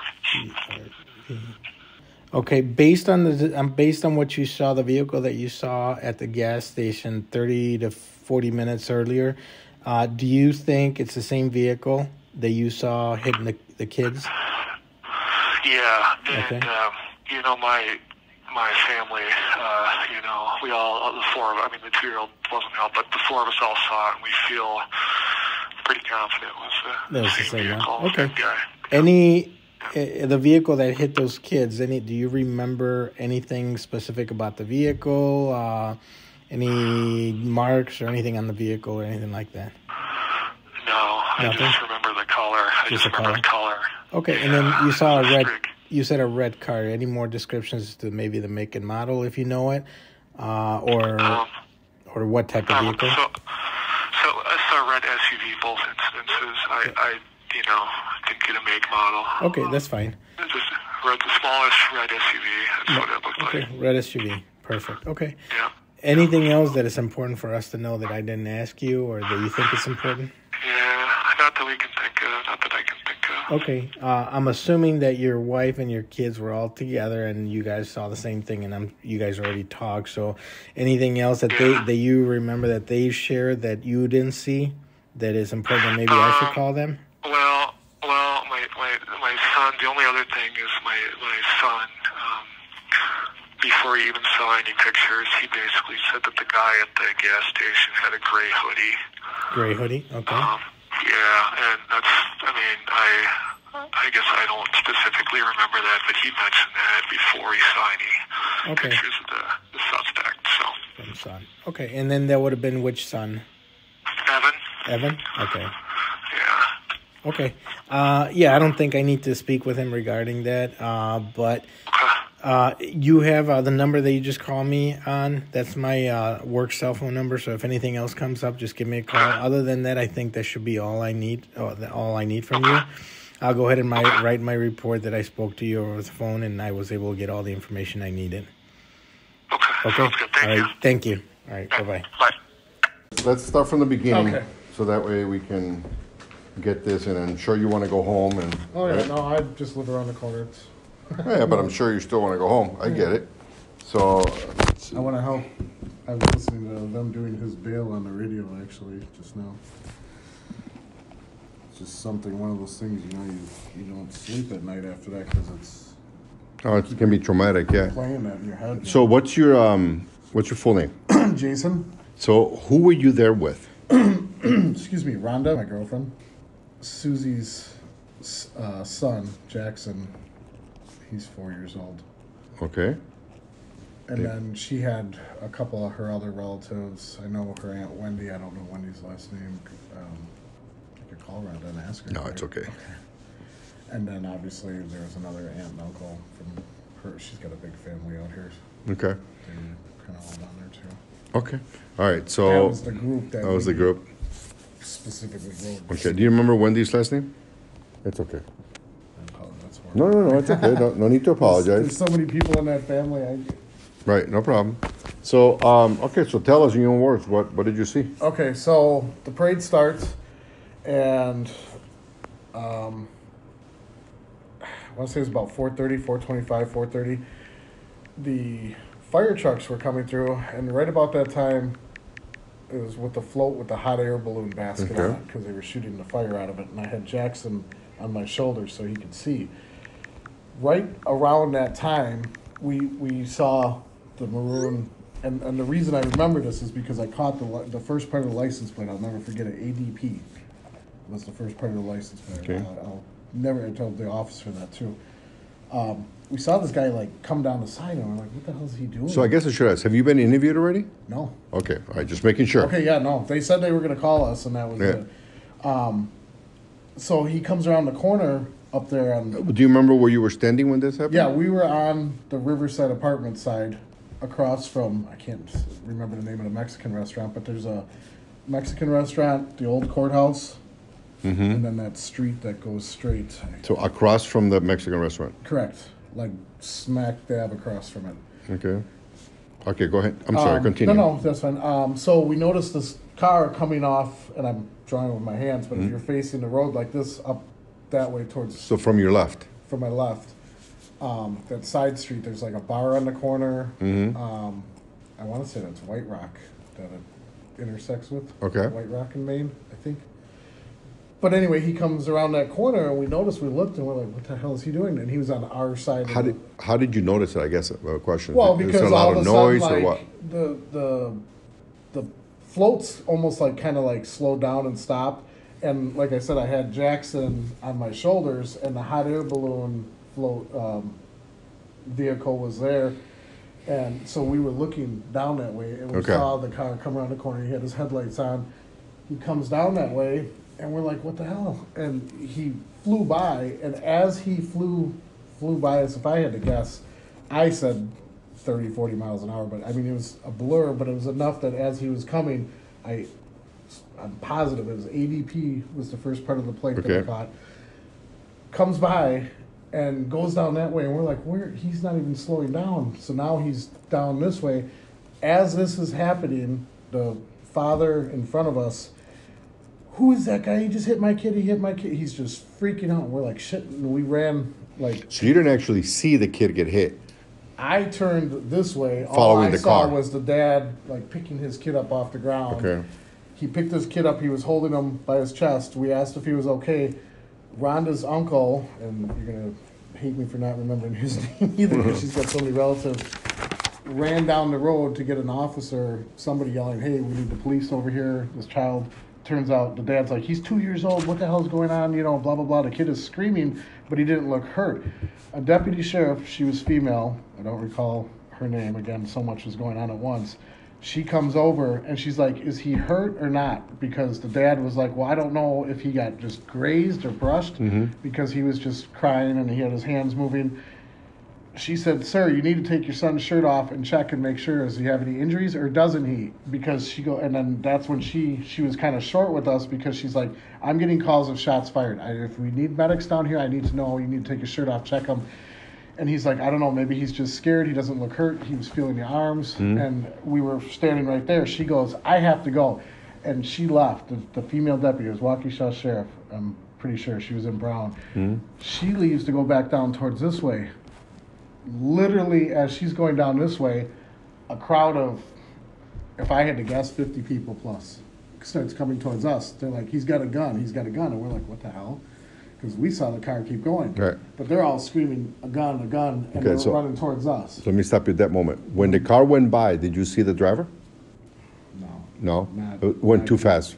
It went too fast. All I remember was the license plate, watching him proceed to the next intersection, and go right through. Just keep going. Okay. All right, I'm sorry. So He continue. didn't slow down, didn't see brake lights, nothing. Right. So the 50 people are coming. If I had to guess, I'd say at least 50. Okay. No less. All right. And at this point, what about the father and the kid? Still no idea? They're like, this is all like happening. It's like time stopped. It was like all this is going on at once. So he's checking his kid. He doesn't think anything's broken or anything like that. The female deputy took off down that way. Literally, as this is happening, the sea of people, they're like, he's got a gun, and they're running like a herd of elephants. And we just all panicked. Right behind us, literally, is the lobby door to the River's Edge Apartments. Okay. Somebody's coming out of it. We all run in there. We're holding the door. People are going in there. Okay. I grabbed my girlfriend, her sister, her kid. I mean, all these people went into this door. They were going into the garage, which was to the right. Some were going up the stairs. They just wanted to get off the street and into somewhere safe. Right. Because Which makes sense. I didn't hear any of the shot thing, but we weren't going to sit around and be like, oh, there's somebody shooting. You know what I mean? So we just all fled into this building. There was a guy next to me. I remember him. He had a beard longer than mine, a black coat. He said, I'm a Sturtevant police officer. He's like, let's just get everybody here and lock this door. So after the crowd came into that door, we pulled the door shut. It was like a motorized door, but we pulled it shut and latched it, and everybody stayed in there until, oh God, I don't know, probably, I feel like we were in there for about half hour. Police are racing back and forth. One officer came back down. I don't know if he was state patrol or whatever. If I had to guess, about 30 minutes went by. People wanted to get out of there now. Mm-hmm. Now they're like, okay, what are we doing? I'm like, I don't know. I mean, what are we supposed to do? And the gentleman who identified himself as a Sturtevant police officer, he's like, let's just hang out for a second until we see somebody else. That, I mean, obviously he doesn't have a radio or anything, knowing what's going on. He opened the door. He went out, kind of looked around up both ends of the street.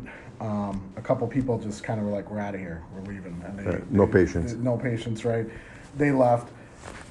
He felt that it was safe for us to go at that point. Okay. The officer who was off duty, and so we're like, okay, and we wanted to get Susie and Jackson, her son, back to their car. There was a lot of women with children, little children, strollers, everything in this building.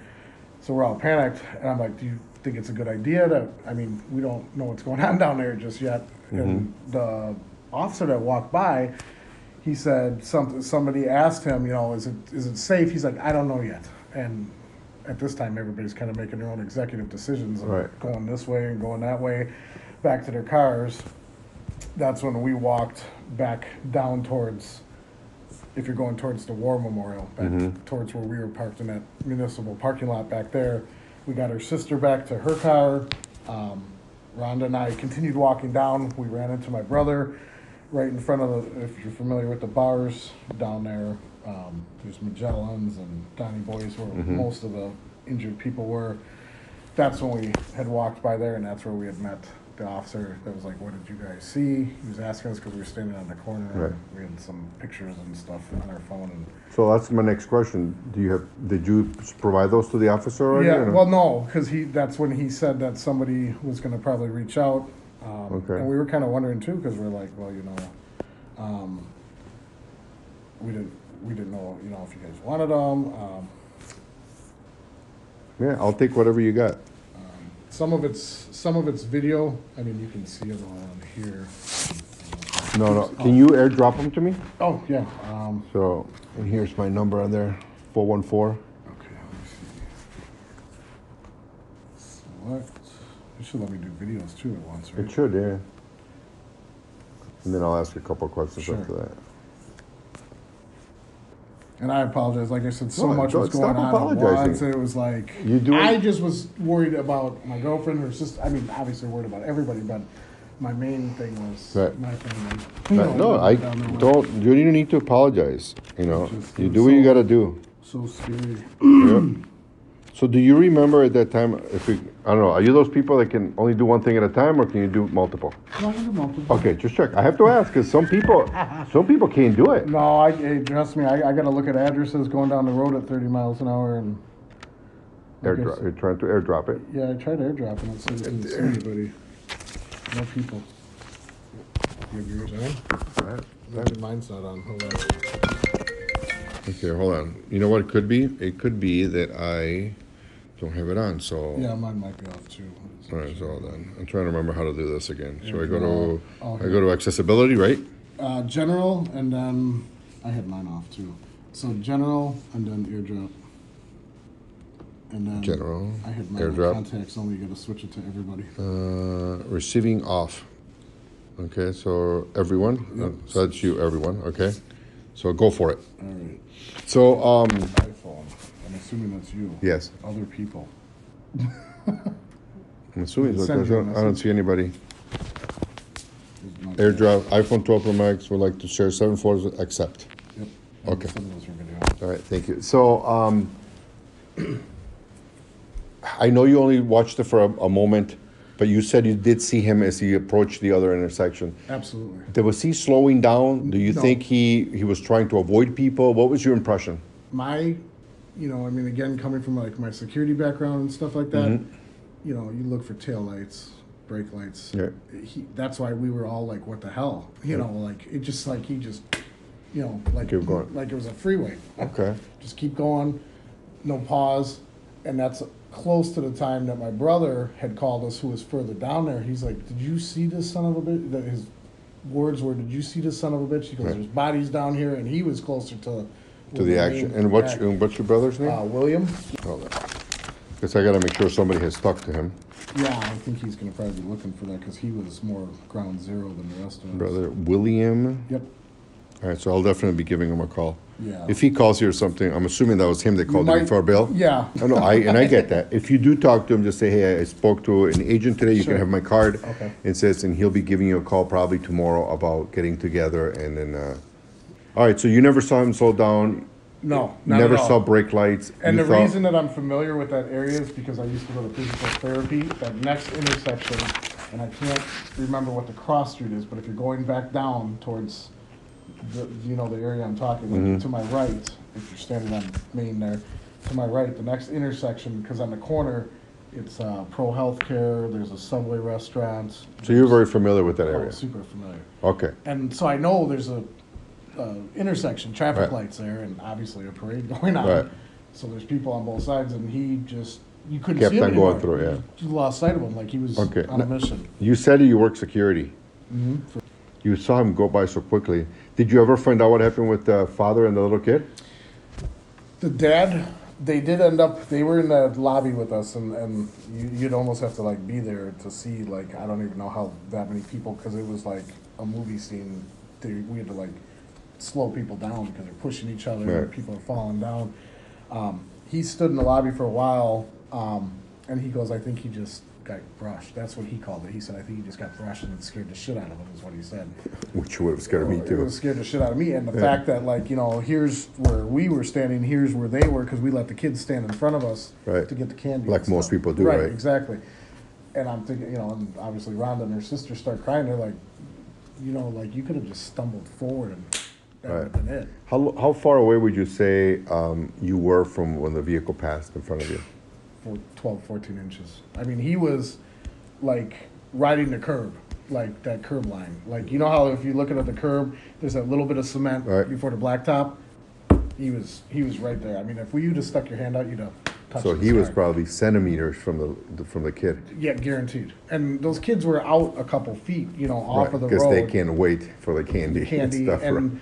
the people that were walking, giving out candy, they Right. were on that side too. So, I mean, the kids were out further, but, I mean, obviously nobody expected that to happen. And- Okay. Let me just make sure I didn't And miss anything else. Rhonda, do you want her number? Do you need her for anything? Yeah, She asked too. She's like, they didn't want me to come down. I'm like, I forgot to ask. Well, that's your girlfriend, right? Correct, yes. And she was standing right next to you? Yep. The whole. Okay, the so whole- she would have. She'll tell you because I grabbed her and Susie and pulled them. And they haven't been spoken to, right? They have not, to my Okay. understanding. No. Stop opening, closing the garage. Just kind of say, hey, I think they Just were Adrian. terrified, and they, when that officer asked for our information, which I'm assuming how you got my number. Yep. They were like, "Can you take mine down too?" Because I mean, they all wanted to say what they saw because they were so. And I think everybody was pissed off about the kid because, we're like, who? Right. Did you ever find the name of the off-duty officer from? I didn't. And we just all thanked each other and shook hands. There was a couple of us, I guess, huskier guys that we stayed by that door because the girls, like, don't let nobody else in. We don't know. Cause, I mean, at that time, we didn't know. You don't know who if the he shooter jumped out of is, the car, right. if he had a gun. You know what I mean? We didn't know that he was just plowing through the crowd. Right. And so we said, we're going to stay here at this door. It was locked. It had that, like push button on it to unlatch it, but from the outside it was locked. So we just stood there. We weren't letting anybody in, and we were trying to convince people just stay until we know what's going on. Because, again, I mean, if there's some knucklehead, if you would have seen that crowd coming, you would have thought there was somebody with a gun behind them. I mean, they weren't bullshitting when they came down. So we just, grab collars, let's go. Right. And No, you did the right thing. Now, is there something that that you think it's important that I should know that I didn't ask you, or like important as far as some observation, something you saw that I didn't ask? I already asked you about the if you could see the subject in the car. You said you really couldn't because he went by so fast. And I can tell you, the driver of the car, because that's about the only thing you could see is the outlet. Had his seat like he was low, like he wasn't like, sitting up like a normal person driving. Okay. Laid back. Okay. Leaned back a little bit. That much I remember. And again, at that time, nightfall, sunset was starting, so it was starting to get you're at the mercy of a dim light at that time. Right. I mean, it was still light enough out, but everything was like, it was just almost like a blur. Okay. The only thing that was kind of disturbing, and I mean, it's obviously nothing towards you guys or anything, but the first thing out of my brother's mouth, and he'll tell you he actually is trying to find a counselor because he said what he saw just threw him off. And I said, I get it. I mean, it's not something you walk out your door and expect to see on a Sunday, but it took so long for medical and stuff. Like even when that little boy got hit by us, her uncle, he's like, I'm going to go down there and get a cop, because we were like, I mean, when you don't want one, there's 50, Right. you do want, and I said, you got to understand what just happened too, I mean, I'm Right. sure their focus right now is in 8 different directions, with Right. everything that's going on. But he even said down there, he's like, there's more police, but there's no medics, and he said he felt bad, because he obviously doesn't have any formal training in CPR or anything. I was like, you didn't, I mean, there's not much you can do, I mean, Right. except just be supportive, and if somebody needs something, give them your code or something, I mean. Right. No, so I'm not making excuses for them or anything. No, but I and can tell you that normally what happens is, in any situation like this, the medics are on standby, Right. but they wait until they get the clearance from police. And I did say something, because when Ron in the mass, I said, just like with the shooting at Roundy's, I mean, like those ambulances and stuff, they weren't going anywhere near that building until Right. they knew the threat. And Because remember, right, they don't have any weapons, they don't have any Exactly. protection, so Exactly. they have to wait until the law enforcement tells them it's clear. Right. You can go in now, go do what you got to do. Exactly. So And I that's. said it's an unfortunate thing, but that's how any situation like that. I mean, at least that's what I imagine happened. That's normally what Right. happens. So. And again, the amount of people too. I said, you got to remember, Bill. I said, you're talking. Well, now we know numbers. Upwards of 60 people. I mean, that's Right. a lot of people That's a lot to of figure people. out and assess who needs what level of care. Right. You're trying to. That's a lot. I said, I can tell you from in that field. I said, you're dealing with a whole lot of shit you didn't plan on in 5 minutes period of time. Right. So. Nope, I get it. All right, so you have my number. If Yep, and anything you comes got- up, those came through, yeah. let me see. I'll tell you 1 second. It said complete. Like Like I said, there's some pictures, some video. I'm assuming it's these. Yep, that's obviously the Okay. video that was at the corner. Were you taking video at the time that the parade was going in front of you? I had Or that the and that's why I vehicle? kicked myself. Well, I mean, again, we didn't know this hot dog was going to do that, but I had put my phone away because I put Jackson on my shoulder so he could get a Okay. better view. All right. Nope, I got them. I got them all. Good. So thank you, sir. Yes, So no, absolutely. so yeah, I mean, it's 5:05 p.m. Right. So I think we'll be done for the day, right? All right. So as I mentioned, Special Agent Matt Anderson with the Department of Justice, just to show you I'm legit here and not just a telemarketer telling you your car's extended warranty's up. Okay.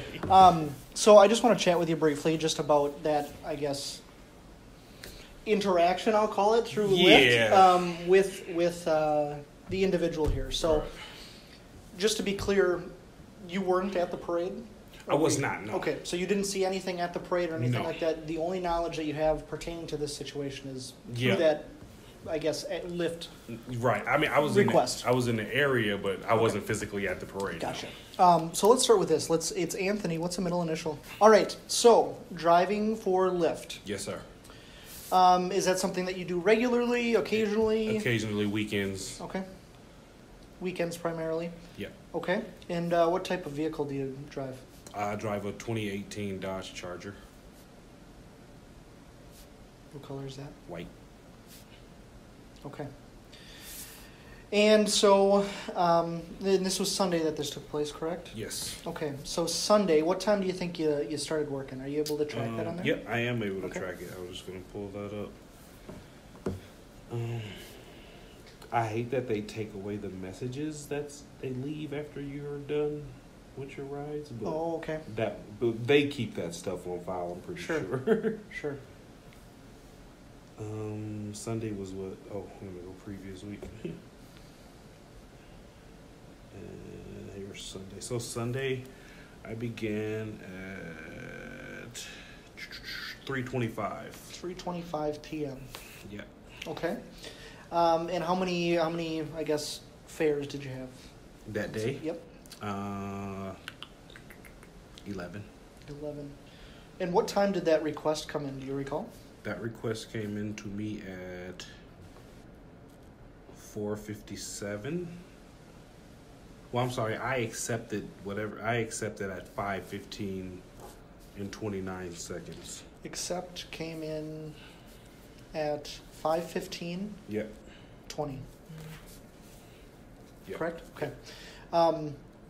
And so were those 11 fares prior to that, or were those just throughout the day? Throughout the day. There was 2 prior fares to that.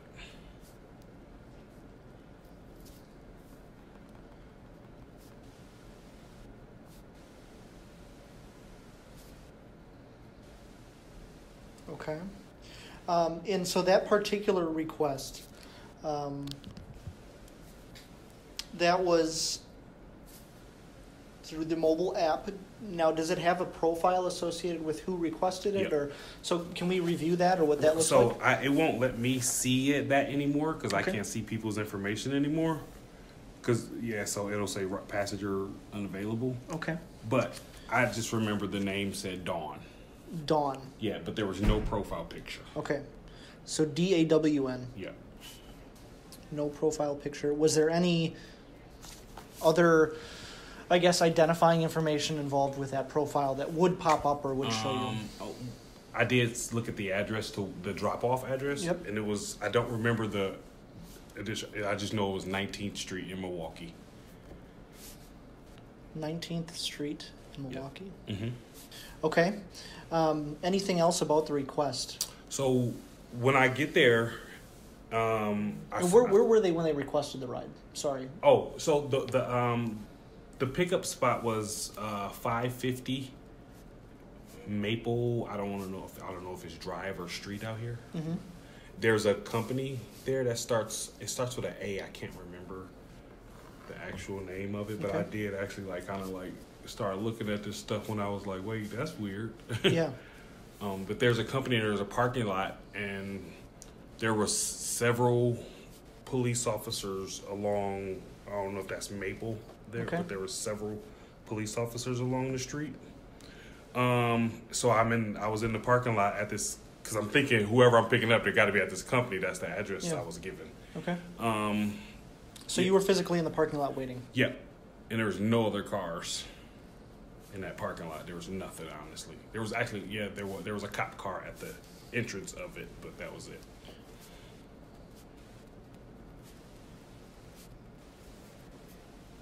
Okay. So you're waiting there. Yeah, so I was waiting, and when I get there, I like to send people a message saying, like, I'm in the white Charger. That's the message that's programmed into the phone already. I'm in the white Dodge Charger. Yep.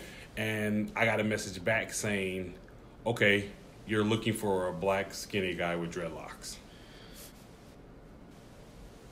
So I'm in a white Charger is an auto message sent to him. Mm-hmm. Mm-hmm. And then response to that was what? You're looking for a black skinny guy with dreadlocks. Okay. So I waited maybe 2 or 3 more minutes because there's like a 5-minute grace period. Yep. So I waited like 2 or 3 more minutes and nothing was going. I was like, and I sent another message like, well, where is he? And the response I got back was, do you not see him? And I responded, no. And then the response I got back from that was, okay, let me call him back. His phone is dead. He called me from someone else's phone. Let me call him back. His phone is dead. He called. Yeah, from someone else's phone. So that's what, like, when the video surfaced, that's what made my antennas go, oh, wait. Because there was a block and a half away. So when you were waiting for that 2 or 3 minutes after you got that response that you're looking for a black skinny guy with dreadlocks, Mm-hmm.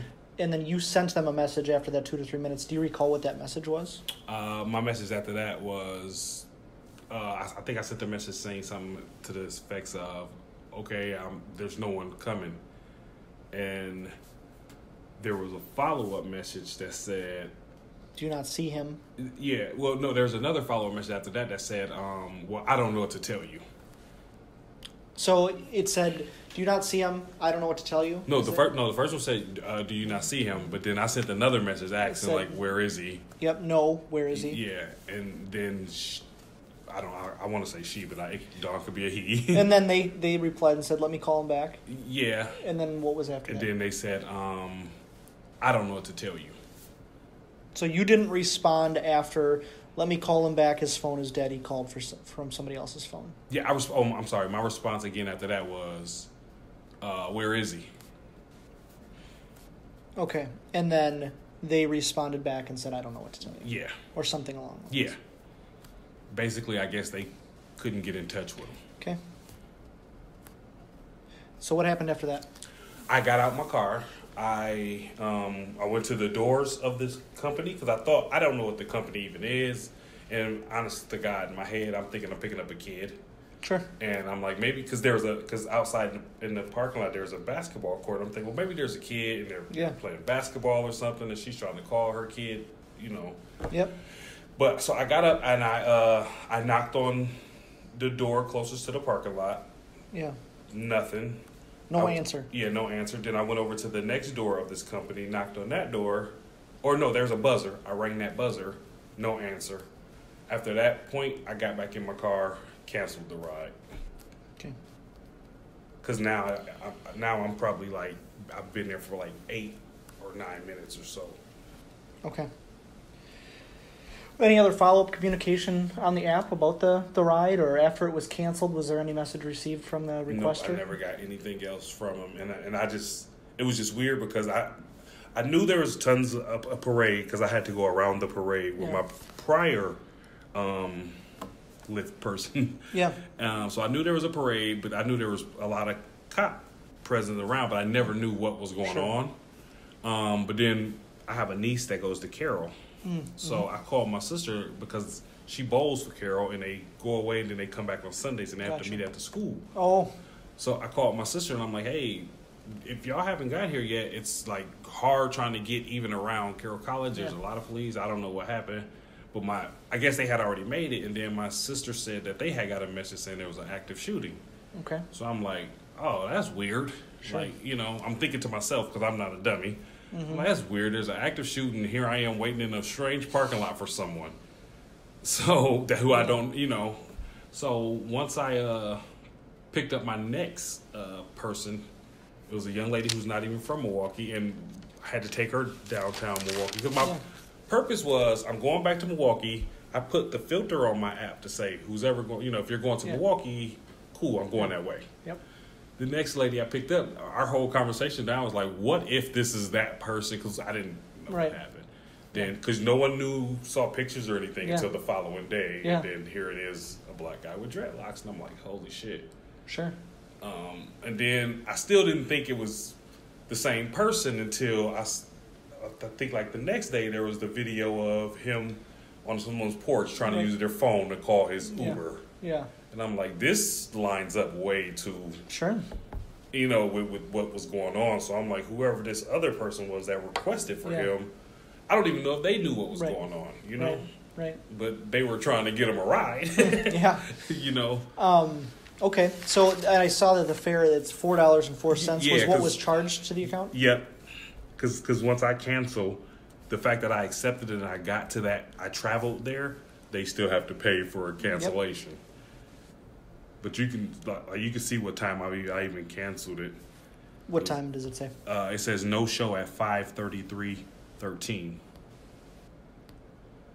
So, accept was requested, or the fare was accepted at 5:15. Mm-hmm. And then I had to travel the 1.6 miles from where I was. And then it was rejected or declined at 5:33. Yeah. Okay. Do you mind if I just scroll? No, you can go ahead. Yeah. I think when I spoke to whomever I spoke to yesterday, I was saying like the conversations that happen, like I said, they go away. I can't see them anymore. Yeah. I wish they like saved somewhere in it. But I was like, I'm pretty sure Lyft has the conversations. Yeah. Yep. They okay. keep them. So with that being said, Anthony, I appreciate the information. We're kind of just funneling everything that we have. No, I'm sure there'll probably be some follow-up regarding getting access to that log, whatever that looks like. Okay. And hopefully we'd be able to do that with your consent.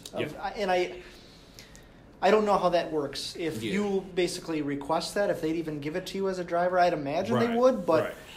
basically, there's going to be some more dialogue regarding that lift request. Okay. If the PD or whoever wants to, I'm sure they could write a subpoena to lift. But if they can do it through consent, I'd imagine that they would do it that way. So Okay. there might be a follow-up conversation with you about that. I'll memorialize kind of the information that we talked about today. Mhm.